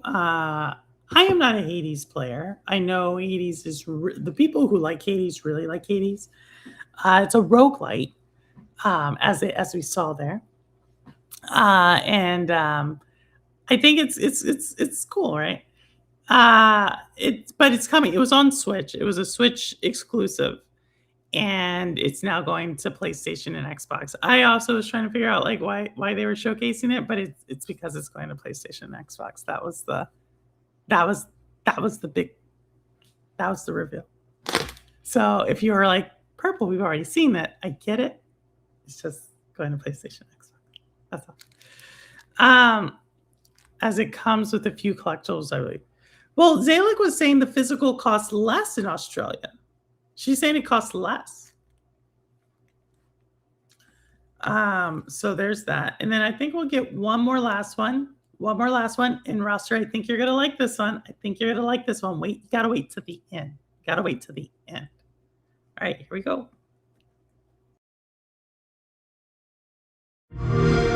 The inhabitants of the archipelago had quite a range of ideas about who ultimately would come to save them. But even their gloomiest pessimists could never have imagined they'd be pinning all their hopes on a ridiculous old man. Undoubtedly, he was a spry old fellow for someone so clearly beyond his expiration date. But still, what could anyone honestly expect from a walking fossil? Maybe he'd pester everyone with endless questions, or trace his finger across his maps, which are no less ancient than he. But you'd have to be downright bats to think he'd actually defeat anyone with that funny little cane.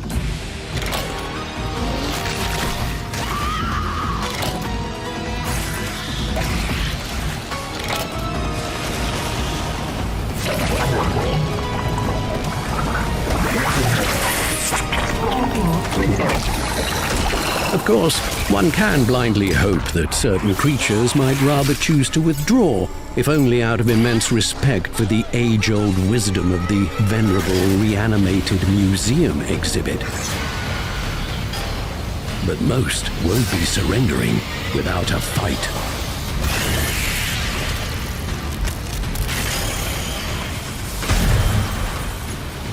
On the other hand, isn't that how every ancient geezer recounts the story of his life? Dramatic, fantastic, as if every trivial excursion were transformed into a series of trials, and every new day brought inevitable pain? And were this life eternal, there would be no end to the suffering. It's true what they say. Some people get so old, they simply forget to die.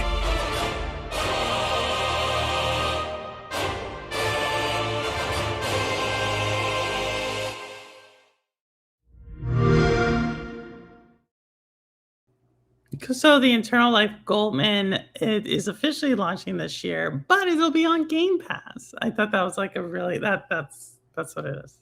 It's going to be on Game Pass. And the demo was already available on Steam, but it's now also available on Xbox. So I thought that was a pretty good get. There was a lot of bouncing and not jumping, so the platforming felt weird. I could see it. I'm interested in the art style, of course. Probably the number one thing I say about games. But I thought it was interesting animation. I'm curious how that's going to play out. This game looks pretty good. We'll see. Right now, my number one, I liked Mio a lot.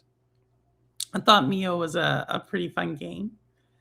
And so this is one of, I think, 4 or 5 Metroidvanias I am looking forward to, Eternal Life of Goldman. And we'll see how it does. You upgrade the cane, but I will play it on Game. Yeah, I was just saying it's on Game Pass. I know you play Game Pass. So that is actually, if I'm not mistaken, 2 Game Pass Metroidvania, because I think Mio was on Game Pass, right? If I'm not mistaken, they got both Mio and Eternal Life of Goldman, which I think is huge. I also think you could just buy the games for the same subscription price of Game Pass, but if you already have some Game Pass, it's something to go check out. The deluxe physical costs more than the deluxe digital, but the standard physical costs less than the standard digital. Make it make sense. I don't know, David Wilson. Yeah, that's why I brought it up. Like Zalek told us this, and I don't know why. The demo saw it. Oh, you played it. Josama, you played it? I probably will. I'll wait for it to come out just because sometimes when you play the demo, it's like a slice of the game that doesn't exist and it messes you up. So I learned this from Prince of Persia, right? The Prince of Persia demo came out and I liked it, right? And the map is a certain way in Prince of Persia. And so I was like, oh, it's just going to be like super, like, I got really into it, right? And then the main game came out and it wasn't like, so, you know, like a lot of times demos give you like a slice of the game. So you get to like explore like really cool parts earlier than you normally would, or weapons that you normally wouldn't get, you get earlier. And I feel like when you experience that and then you go play the regular game and it's like, oh, you can't explore that area or you don't have that weapon, you now have like, at least for me, I'm like, oh, wow, you caught my attention in the first like hour 15, but now it's like, oh, I have to wait 3 hours. You like set my expectations up. So that's why I don't want to play the demo, because I don't want my expectations to I don't want to have like the wrong expectation. But it's good to know that you like the demo. So we'll see. We'll see when it comes out. THQ Nordic Showcase is not till October. It's not till August. THQ Nordic Showcase is not till August. And that's when we'll do it. That's when we'll see it. But we shall see. We shall see. We shall see. But I think that's all I have. I'll drop the link here over the next, like, and we'll keep it open for like 10 minutes, you know.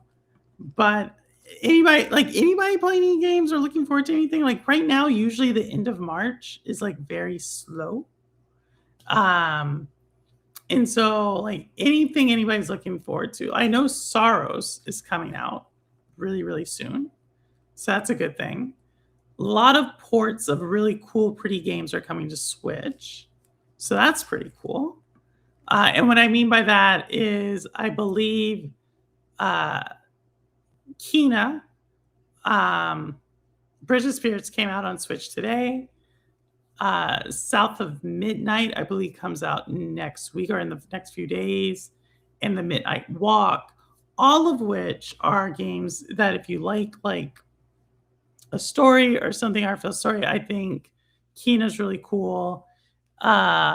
If you want to see a interesting music, and you know, I streamed South of Midnight last year, really cool.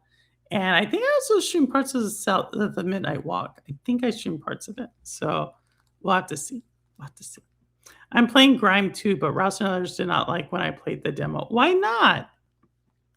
Why not? When is Kena? Well, Kena comes up, but you have Kena on PlayStation, Zalek. Kena is coming out on Switch in the next week. Within the next week. I'm pretty sure it's within March. But if you have PlayStation, and I believe it's on Xbox already and PC, if you have any of that, Kena is there. However, Kena 2, which is maybe what you're thinking of, Kena 2, I believe, comes out this year. I believe that's what they said. Kena 2 would be coming out this year.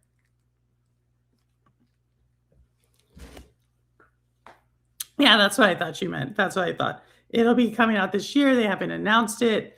But the fact that they're putting Kena now, I would expect it to be Kena 1 launched, I believe, in September. When it launched, I wouldn't be surprised if they launched it again then. Because it's an indie studio, and usually, I don't know. Let me not say that. Because they did win Game of the Year, Indie Game of the Year that year. So yeah, I would imagine maybe to do it. Maybe it'll come out like sometime. I don't know. I'm looking forward to Assetto Corsa What? Say that again, Daytona. I don't know what that means. I don't know what that means. Um, but I'm looking forward to Assetto Corsa Evo to add free roam. What is Assetto Corsa Evo? Scream is a good movie franchise. Interesting. No games will be released in October or November. I'm not sure why. Maybe there's a game coming out in November. Not everybody plays Grand Theft Auto 6. You know what I mean? Not everybody plays it. It's a big game, but not everybody plays it.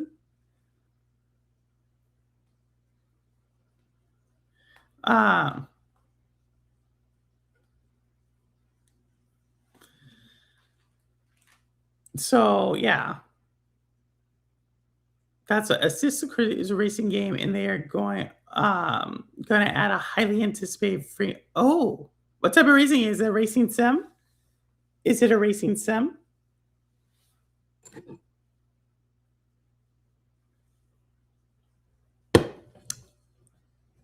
I am into racing sims recently because of Scott. True story. I'm into him because of Scott. But I want to play a racing sim with like what I was watching. I've also gotten into the habit, I think because I watched Scott, of watching this person who has this setup of the Horizon, like they have a Horizon gaming setup. And they've been racing like supercars versus Hot Wheel cars. And it's been making me want to get like a racing car set. Oh, thinking of setups, the Mario Kart wheel comes out like today, which I will be getting. I will be getting the Mario Kart. Ambi with the question. Thank you for the super chat. Thank you for the super chat. What show do you think? I think that's what you mean. What show do you think should have only one season? What do you mean, Ambi? What do you mean? Like, what do I think is a TV show? What show you think? Ambi, that whole sentence is butchered, okay? But I think I know what you mean. I just have a question. Like, do you mean like what show has had multiple seasons and I think it should have only been one season? Or what show has had they did the second season horrible and therefore they should have stopped before they butchered the show? Like which one? Yeah, maybe if I have some extra money, we'll see. I think I just want the Mario Kart wheel. Show that should have stopped after one season. Oh, show that should have stopped after one season. That's a good question. What show do I think should have stopped after one season? So here's my thing.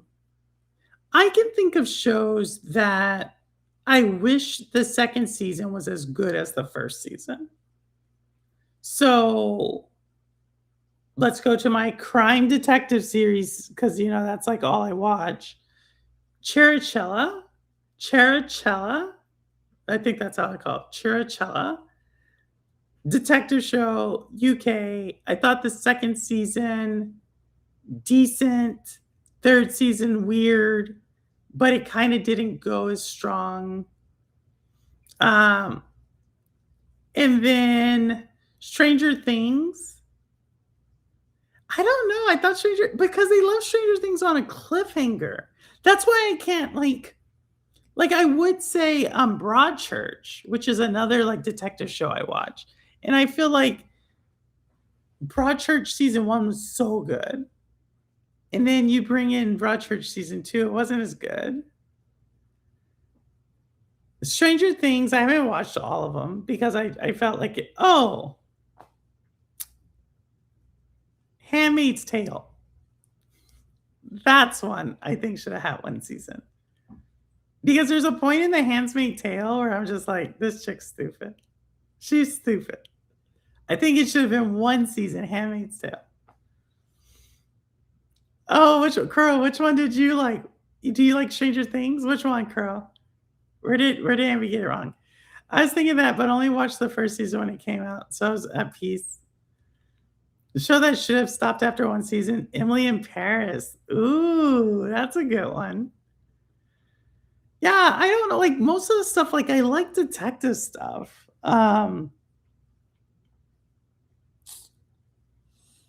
Euphoria? I think if they had ended Euphoria on one season, like don't get me wrong, Euphoria season 2 is decent. But I think if they ended Euphoria after one season, that would have been like a pretty solid way to end it because you would have been like, oh my goodness, like is she dead? Is she alive? Blah, blah, blah. What does this mean? Which, by the way, that's one of the best ending scenes in a TV show ever. Last episode of Euphoria with Zendaya. So amazing. I just watched it not too long ago. Like where they have like a marching band. Do not you dare say Westworld. Don't you dare say Westworld. Don't you dare say Westworld, Ambi. No. I like Westworld. That's gotta be playing Screamer. That's another show I only watched one season of Purple, but I have a habit of only watching one season. I prefer miniseries like Watchmen. Ooh. Yeah, which one? Euphoria you only watched one of? I mean, like if I like I thought Watchmen did a good job with the TVs because the source material lent itself to one, right? Don't you dare say it. If you only had one season, then we would not have gotten Watercolor Eyes by Lana Del Rey, which would have been a crap. What are you talking? We would have still got it. Stop it, Daytona. Stop being so dramatic. We would have still got it. Daytona seems so dramatic. We would have still got it. Like, I don't think it would. She just wrote it for the show, did she? Who did the Weeknd did the score for Euphoria? Who was it who did the score? Was it The Weeknd or was it Drake? It was one of the Canadian people did Euphoria's like compilation, I thought.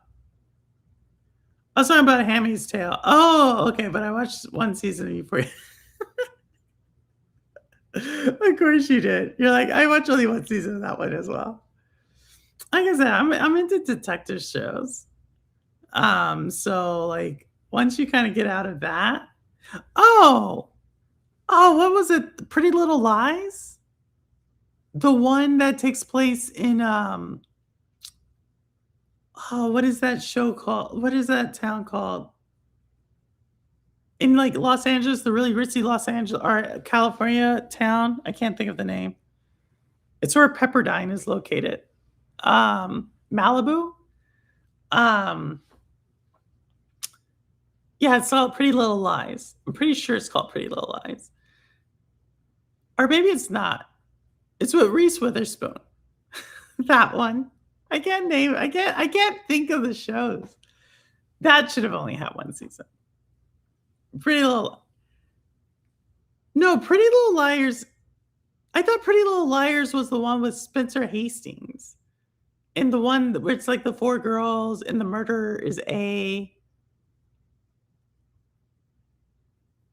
Is that are you talking about Big Little Lies? Yes, because Pretty Little Lies is the one with like, wait, you already know why I don't like Pretty Little Liars. You already know why I don't like Little. I watched 2 seasons of Heroes. Oh, do you think it should have only been one? Little Big Planet? No, we're not talking about video games, Daytona. We're not talking about. You're just trolling me. But yeah, I think. I'm just trying to think. Game of Thrones should have only had one season. Game of Thrones. I'm going to go with that one. Game of Thrones, Breaking Bad. I think they should have stopped after one season. But yeah. No, I'm joking. I'm joking. Killing Eve, man, you're going after some cult favorites. Ambi, like, did you have like something to get off your chest? Like, what second season did you just watch that you're like, this needs to end now? Because I feel like there's an energy coming from Ambi about like a really bad TV series you just watched. And I don't know what it is, but I'm feeling that. Oh my goodness.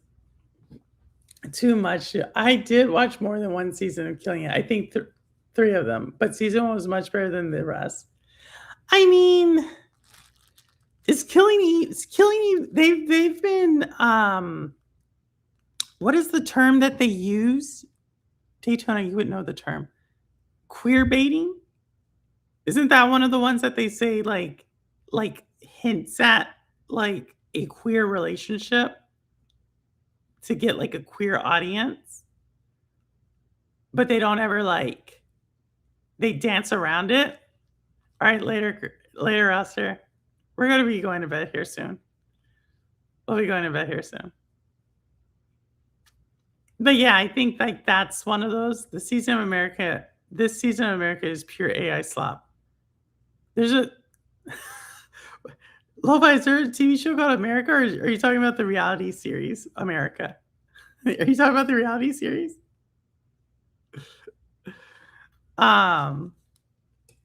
Because I don't know if we should have only had one season, but yeah. Why would I know the term? I feel like you would. I feel like out of all the queerness that you bring to the channel, you would know the term. But maybe I am assuming. Hey, Sean, what's going on? We're talking right now, Sean. The question was, which TV series have you watched that should only have had one season, but it had multiple seasons? House of Cards should have stopped at 2. It's been so long since I saw House of Cards. It's been so long since I saw House of Cards, so I feel like I'm on a reality series right now. You feel like you're on a reality series? Like The Truman Show? Isn't that the one, The Truman Show with Jim Carrey, and he's like in a TV show? I can't remember. I actually have never seen the full movie of that. I haven't seen that or Eternal Sunshine or Sunshine of the Eternal Mind. I haven't seen those 2 movies. I don't know why I just linked those 2 movies. Do they both feature Jim Carrey? I may have just made that up. Batwoman should have only had one season. That show was horrible. I didn't even know there was a Batwoman. Torino Johnson, you should have been in here. Earlier today, we had someone called it, I mentioned Batman, and I guess I didn't pronounce the word Batman correctly. And they then went on to ask me trivia about Batman. Like, I'm putting your knowledge on blast, Purple. And I'm like, where is this energy coming from? Yeah, that's the Truman Show. Prison Break seems like a video game I played. Is Prison Break a video game? From the people who made It Takes Two? The Penguin Show. No, I have this like nature vision when you just said that. Those are both good movies, and yes, they both have. Okay, I have not seen either one. But I thought I named 10 characters. I thought I named 10 villains in Batman that I thought was pretty good to do it on the spot on the show. I actually thought I did a pretty good job on that. You did pronounce it correctly. Batmanuel from The Tick was the best. Oh my goodness. The Tick. We talked about The Tick last week, Lo-Fi. A Way Out. Yes, A Way Out. A Way Out. So when I hear the word Prison Break, I think of A Way Out. No, but there's a Prison Break game based on the TV show. Of course there is. Of course there is. I haven't seen Prison Break. I haven't seen it. There's a lot of shows I haven't seen. Like I said, unless it's like a detective show, like that's kind of like my thing. Because there's been like, oh, here's a good one that they only did one season of. Like the acting was solid. The story was decent, even though I figured out the killer like before they announced it. Mayor of Easttown. Solid. Kate Winslet kills it. And they only did one season of that. And that was like super good. So good. Y'all are like, Purple, we don't watch detective shows. I get it, but I watch detective shows. That's what I watch. Crime dramas, I think, is what they're called. There's another one out of India that's really good, Delhi Crime. I think that's what it's called. It's actually it's inspired by true events. They're really good. Like, and it's like has this she's like this female detective. She's like, I like her. She's like a badass. Who? Oh, thank you, Wit. Thank you. I think they were just to try to prove a point. I heard Task was better. Which one's Task? Let me see. I probably know. Jim Carrey did both Eternal Sunshine of the Spotless Mind and The Truman, but you have to watch Jim Carrey in The Majestic, another one of Jim's more serious roles. I haven't seen The Majestic. I haven't seen any of them. I'll be very honest. I haven't seen like. So I remember Jim Carrey. I remember Jim Carrey from like Ace Ventura: Pet Detective. All right. So if anybody was like around 7-year-old to 14-year-old boys around the early 90s when Ace Ventura: Pet Detective came out, every single boy would try to parry Ace Ventura: Pet Detective, right? And that annoyed the hell out of me. And so I think I took my annoyance with all those like kids on Jim Carrey and his movies. Tubi? Really? Surround Social? I'll check it out. Lupin on Netflix. So I think Lupin, they didn't do it justice. I don't think they did Lupin justice. But if you are into also detective shows, and one of my favorite, which is because what they were trying to do in a really weird way was like they had like a black French detective, right? But Luther's like solid. You know what I mean? Like, don't get me wrong. Like, there's like, I think the third season of Luther's kind of off. But Luther, like, I think they're trying to like build off of Luther's momentum with Lupin. But I think Luther, even though Lupin's older, like from a literary standpoint, Luther, amazing.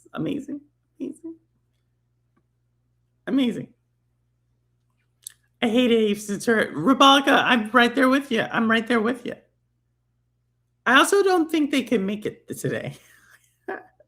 For a good reason.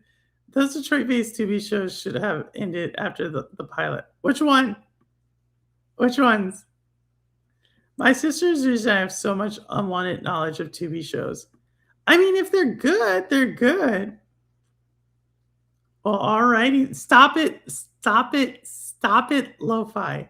Stop it. You know exactly what I'm talking about. No, I don't want you have to. Here's the thing, Luther, you need a TV show. You need a season. Like, it's like Downton Abbey. Like, you can't you need like to get into a Downton Abbey story, you need the TV series, right? You need like a full season to unpack characters and do all that. When you try to take something that has traditionally been told through s- a s- uh, has traditionally been told through a season, try to compress it to a movie, it's like why, right? It's like The Simpsons.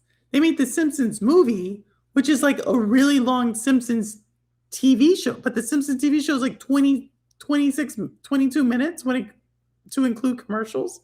So when you make a movie that's like 5 times as long as that, you're like, why?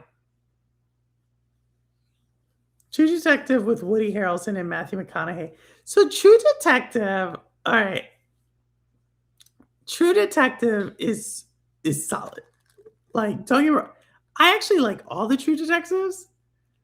Paradise, but I felt like they completed the story last season. My mom was watching Paradise. Surprising you said that. I need to catch up on that one. But True Detective changed the ending from the final season. I just think like, I mean, so to be honest, I've seen half of the movie. Seen half of the movie. I don't know why I had to leave. I have no idea why I had to leave. But I've seen half of it. So I'm gonna have to see the rest of it. I have to see the rest of it. I like season 3 of Marsala Ali was good too.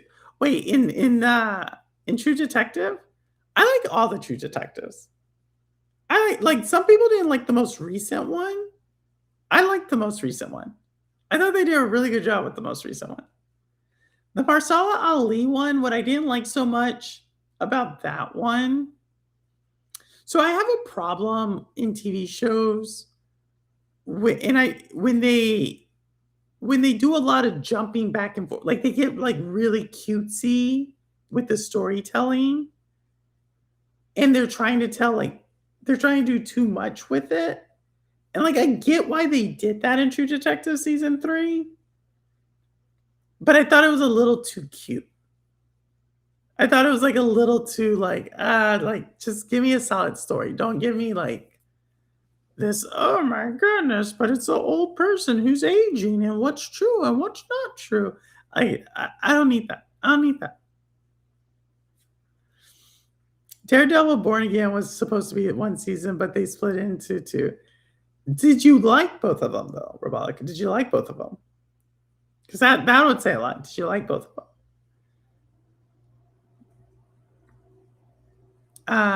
Selling Sunset. There you go. Selling Sunset should have been one season. Let's talk about reality TV series. Selling Sunset, one season. Real Housewives, every single one of them, one season. Let me see. What's another one that should have been one season? Any Tyler Perry movie, any Tyler Perry TV series should never have been made. Maybe that should be the question. Which TV series should have never been made but went? And my answer is everything Tyler Perry. Everything Tyler Perry has touched, he should not have touched. Period. Is that my unpopular opinion of the day? No, that is a popular opinion. Okay? Season 2 has 1 episode so far. So how do you feel about it? Girl, what? Daytona, do not come for me. Do not come for me on this one, Daytona. Everything Tyler Perry has touched should never have existed. Do not even try. Do not even try. I'm dead serious. This is the most serious. We had a conversation earlier about socioeconomic theory. This one is more serious than that. Wheel of Time. So our Simpleton and I were talking about Wheel of Time before. Tyler Perry's House of Pain, Meet the Browns, and some other stuff I'm forgetting are fire. Okay. Well, talk to me about when you watch about like All the Queen's Men. Like there's a whole bunch of them. Should not have ever seen the light of day. I can't watch it. I'm telling you, Torino Johnson. I don't know what this man's talking. I do not know what data.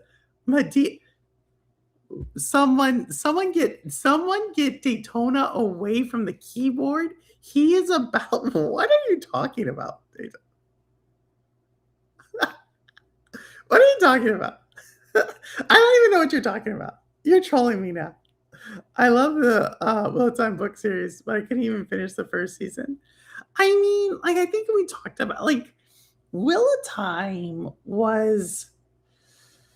I haven't read the book series. I hadn't read the book series. I just felt I could tell where it was going. Ambi, I'm about to choke you. I'm about to choke you. P-Valley is so good. P-Valley is so good. Don't you ever say that. Some people don't even know what P-Valley is, and that's okay. That's okay, because that was a really good show. But Ambi, I'm about to reimburse. I'm about to send you back your money. Grey's Anatomy. Oh, you think Grey's Anatomy should have only had one season? Ooh, that is literally fighting word. Like, I used to hang out with like a group of like some of my friends in the army. Well, that would have been fighting words because they were all over Grey's Anatomy. They were all over it. Like, I'm not a medicine person, right? So like all the like medicine dramas. There's one medicine drama I liked, and it was called The Nick. And it came on, I forget where did it come on. It either came on from like Miramax. What's like the HBO Little Brother? I think it came on that. And The Nick was good. I like The Nick a lot. But Grey's, I can't tell you. 10 Toes Down, not a good show. 10 Toes Down? I don't even know that one. No season. Oh, you're saying Grey's Anatomy should never have had a season? Oh, wow. Joseph, you watched The Nick? Is it Showtime? I thought The Nick, I like The Nick. The Pit is pretty good. You seen that one? I haven't, but Ambi, one time I was going to play a game with Ambi, and Ambi was like, hey, I think it was a Mario Kart stream. And Ambi sent me a message like, hey, sorry I had to drop off. I was watching The Pit. So like that's how I know about that one. I was like, okay. I was like, all right. I love Scream, but it has gone a bit long. Wait, Grey's Anatomy still makes TV series? There's still TV series for Grey's Anatomy? No. They finished that, didn't they? Okay, what do y'all know about Criminal Minds, though? What do you want to know about? Like, what are you talking about? This is like the only thing USA shows.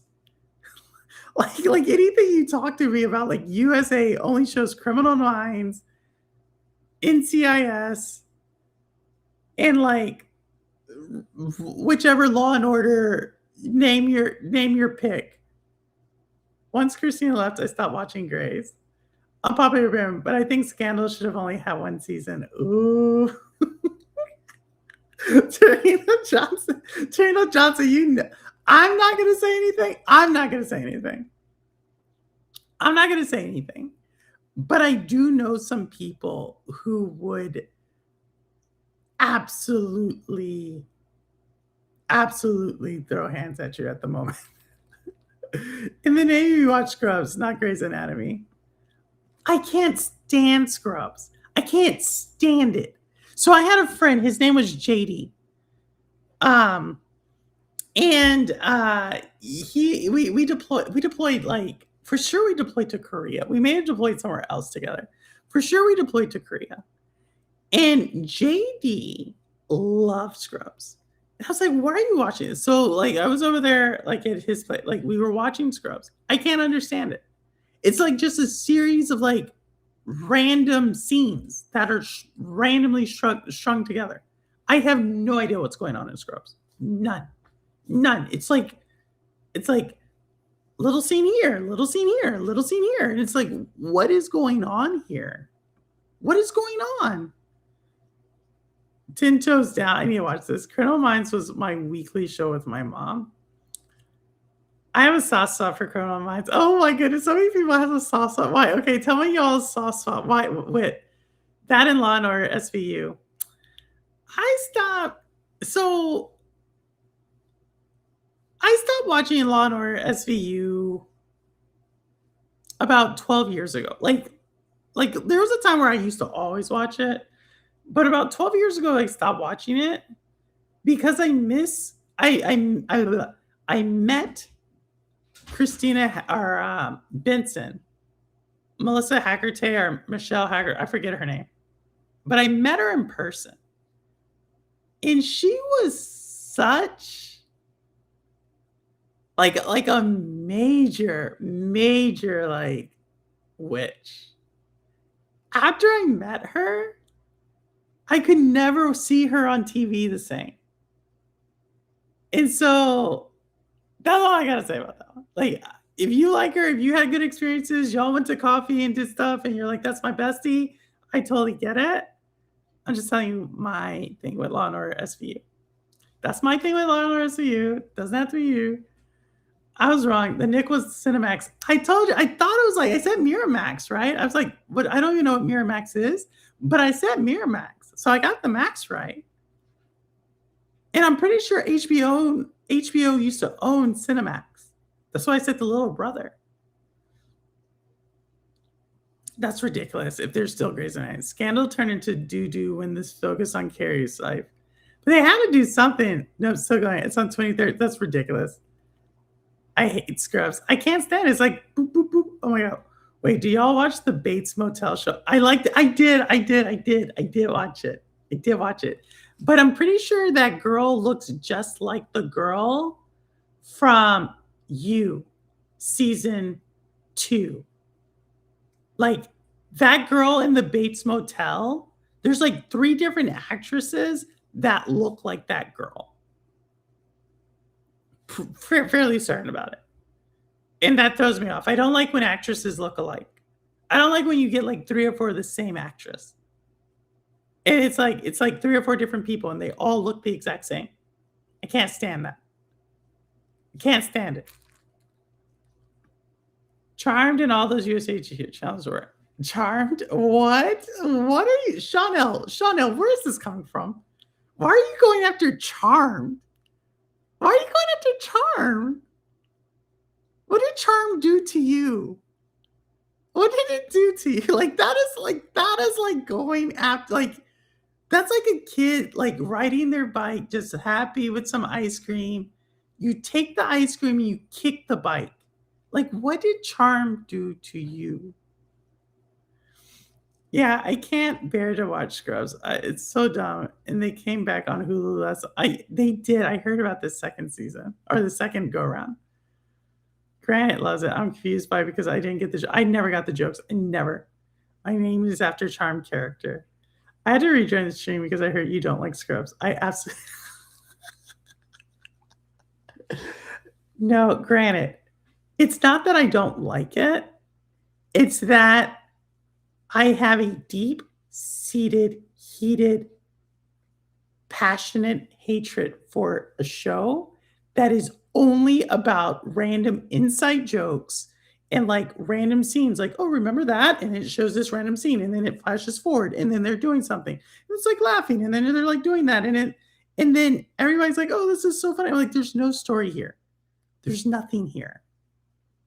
It's like Peter Griffin's mind, but in reality. What is the point of Scrubs? It's not a show. Community. Shout out to Matlock. What are you talking? Matlock was good. What is that? Like Matlock and Murder, She Wrote and all that stuff back then. Matlock was okay. I wouldn't say like, I guess, where they solve it in one episode. What do you have to tell me next? Where's Neo so you can talk to me about some Perry Mason? Because you know Neo's, he would come on here and he'd be like, man, Perry Mason was so good too. I'd be like, dude, get out of here. Get out of it. Marissa Akade, yeah, that's her. I refuse. Oh my goodness. I'm not telling you I hate her. I'm just saying she's like a major witch. I stopped watching after Stabler left. Wait, Stabler left? Miramax is Harvey Weinstein's company. Oh my goodness. No, so it's there's no more, right? The Nick was good. I thought the Nick did what they did so well. Like they like touched stuff. Don't get me wrong. Like season 2 could have been better. Season 2 could have been better. But I thought it was good. The guy that plays Vought in Chicago PD thinks he's him in real life. Fam that plays Atwater, really cool though. Which one? In Chicago PD? Oh my goodness. How many shows does Chicago? I feel bad. Chicago always has these shows that I always feel like they're trying to copy New York shows. I love Charmed. I watch it to fall asleep because it's familiar. I can't. Yeah, I know. I don't know why he went after. Sean went after Charmed. He went after Charmed. He's like, should never existed. Dumb. Stupid. Let's get some people on the call to defend their favorite shows that Purple hates. What shows do I hate? Remember the time we. What? You seen the new Matlock show? I haven't seen the new one.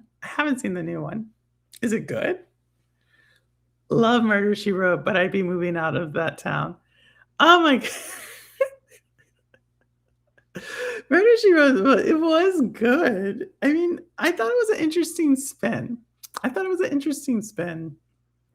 For a TV series. It was very, it's very 80s, early 90s, you know, and like the way they create suspense.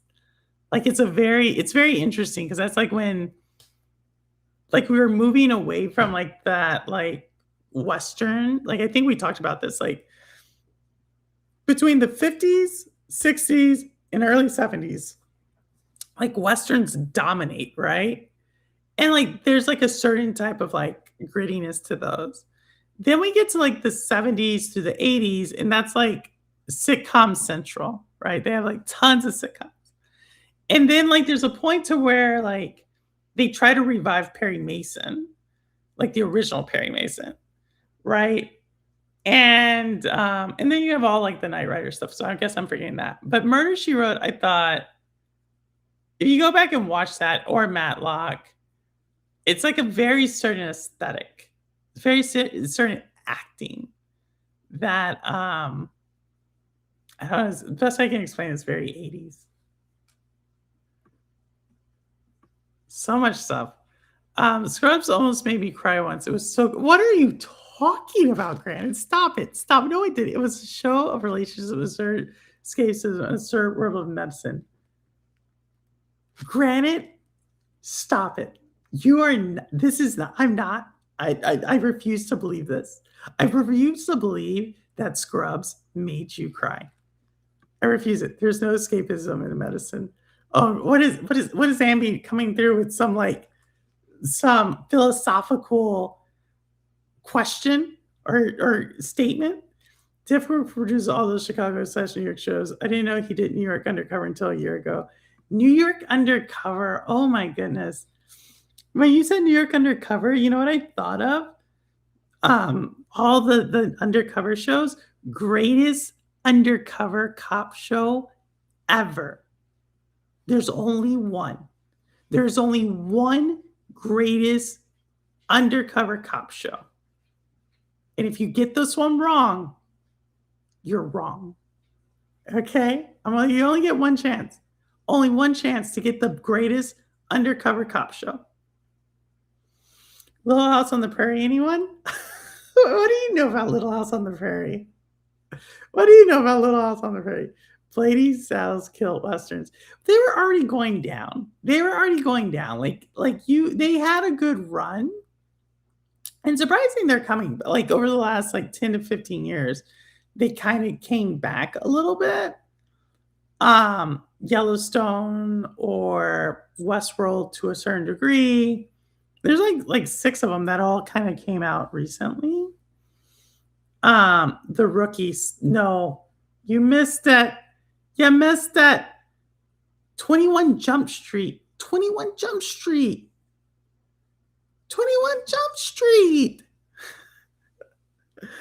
So y'all would be like, well, what are the other ones, Purple? Well, you could do 21 Jump Street.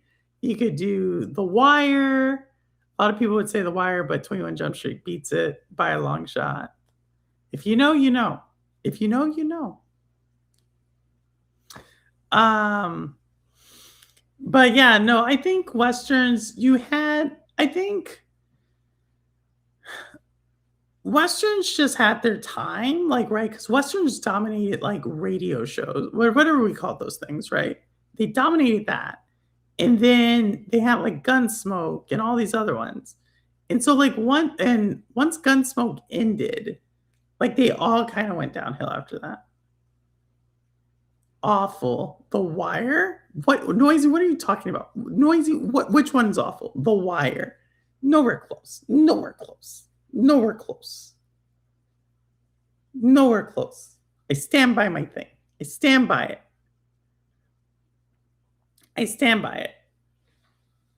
And then if you want to think of like, I still think of Firefly as a Western. And I'm standing by that. We talked about Firefly a few months ago, but I'm standing by that Firefly is a Western. I'm trying to think of other shows. But yeah, I think everybody has insulted everybody's TV show on this stream at least once. If you have not been offended by someone's opinion, mine or chat's opinion, you're not passionate enough. Let me say it like that. But oh my goodness, I need to watch some. Y'all got me wanting to go like watch some of these like shows again because I'm thinking Firefly Space Western is the description. But some people would say it's a sci-fi. I got in an argument with someone about this. They said it was a sci-fi. It's a Western. I think it's a Western. Ooh, an animated one. It depends on it. It's either going to be, I'm going to call it right now. Animated Firefly is either going to be really, really bad or really, really good. There's no in between. It's either going to like knock it out the park or it's not. That's it. Bluey should have one season. Where did I just see Bluey? I just saw Bluey somewhere. Was Bluey in the Xbox showcase? I want to say Bluey was in the Xbox showcase. I just saw Bluey. So maybe. Oh my goodness. I actually have never seen Bluey, like the actual show. Like I told you, I don't like stupid drawn cartoons. Bluey's technically in that category of dumb cartoon drawings. Not big into cop shows other than Cops. What kind of statement is that one, Noisy? Cops isn't even real. What kind of statement is that? Why do you like Cops so much, Noisy? I like that. At least it's creative. At least it was creative. What type of like Cops? I mean, I remember when it was a thing. Like people would like it was like people would like it had a following. But then it's like they followed Cops around, and it's like, why are they messing with these people? That's what I think about in Cops. I'm like, why are they messing with these people? Why are they messing with them? Why can't they just leave them alone? You know what I mean? Like, why couldn't they take us on the cop show in like the rich neighborhoods? Like, you know what I mean? Because there's cops there too. They have domestic disputes just like everyone else. You know? Like I always am like, why are they messing with these people in Cops? They touch on stop it, Chanel. Stop it. Stop it. I don't believe it. Have you ever seen Choops, the Star Wars spoof of Cops? I have not seen that one. Did y'all watch Cheaters? I think I want to say I have watched Cheaters. I want to say I have. Tell me more. Tell me more. I want to say I have seen this. I want to say this is like one of those weird shows that are like on the Weather Channel at midnight. I don't know if the Weather Channel has shows at midnight, but I feel like a show called Cheaters would be on the Weather Channel at midnight. It's like all of a sudden you're at like the hotel. You're at a Holiday Inn and it's at midnight and there's like no one there because they only have one person working and they have the Weather Channel on. And then all of a sudden it switches to a TV show called Cheaters. And before you know it, you've been watching several episodes of Cheaters, and then the morning crew comes in to put out the continental breakfast. That's what I think about when I think of Cheaters. That's what I think. There's an 80s animated show. What, let me see that. In the 80s, it's called COPS. Oh, really? Just not my type of entertainment. No problem. No, he said, what is it? Tell us what type you like. Are you just purely video games? Because that makes sense. If you're purely video games, that makes sense. They could do a cop show investigating insider trading and fraud. They sure could. It would be called Now in the White House. Yeah, I said that. I did say that. Peter Gunn's hosting Cheaters was classic. Oh, I stopped watching Cheaters when I found it was actors. Oh, yeah, basically, bro, they just will catch cheaters and confront them with the other significant other. Oh, man. So what is it? What is it, like Dog the Bounty Hunter? Isn't that one like just actors? Didn't the host get stabbed of cheaters? That sounds crazy. There's a newer show called Caught in the Act, but it feels more produced. They're all produced. I feel like all these shows are produced because they know that people want, they figured out in this toxic thing that people want to be outraged. So how did you produce outrage? When he told the one guy that his side dude, when he told the one that his side dude put her in a decoma and they started figuring, he told him to say that in a different side dude. What? I need to watch this. Not much. So yeah, I did enjoy Landman. I need to watch this one. Which one's Landman? I haven't heard of it. Wait, I didn't know it was actors. Daytona, you just crushed his world. Y'all just crushed Daytona's world.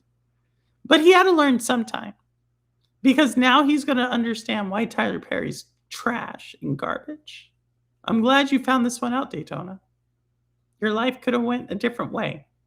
But now you're taking the high road. They're all produced. I said Phil's. Oh. Reality TV lives or dies on how well you can suspend your disbelief. I forgot, Whit, that you are like a reality TV connoisseur. Like, if y'all did not know, Whit is like, her taste in reality TV is pretty broad. And she is low-key like an expert in it. Decoma is hilarious. For what? You said decoma. They put him in a decoma. Landman's pretty good. I need to watch this one now. I need to watch this one. Okay, I got two of y'all telling me. Is this a Western? I think this is a Western. Oh, with Billy Bob Thornton and Sam Elliott. Demi Moore's in this? I don't know what. I used to not like Demi Moore, but for now, I just kind of feel bad for her. So I'll watch it because I feel bad for Demi Moore. But I'll watch it. What's the Landman? Come on. Yeah, they are. Yeah, they are. But the People's Court, Judge Whopper. That's all I remember. Judge Judy is the GOAT. Judge Whopper is the GOAT, dude. What are you talking about? John K. Plus 8 should never have been made. This is a true statement. No, Octomom should have never been made. In multiple ways than one. But John and Kate, yeah, that is also, I guess, the same thing, right? All of those, though, all of the ones with those should never have been made. And the one with the dancing, the moms who have the kids who dance, dancing moms or something like that. Also, child exploitation never should have been made. Never should have been made. But I totally get you with John and Kate.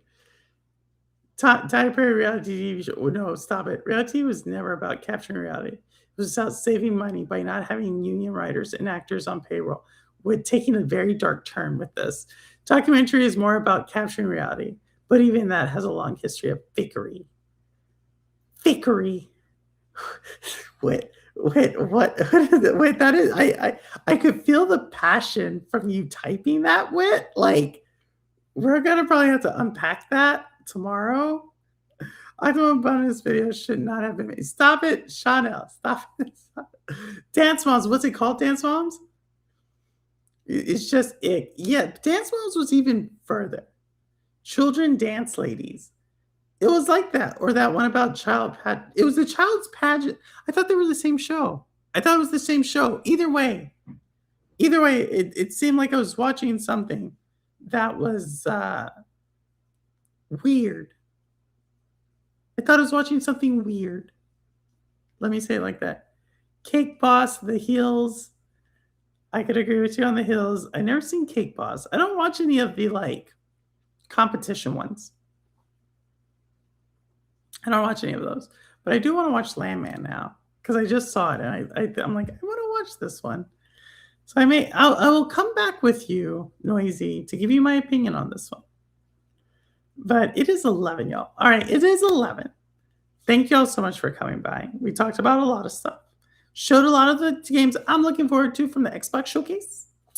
And yeah. But until next time, you know how we end it.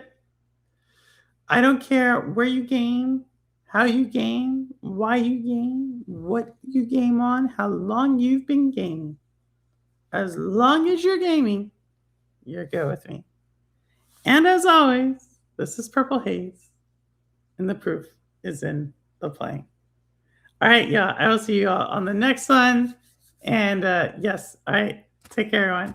Later.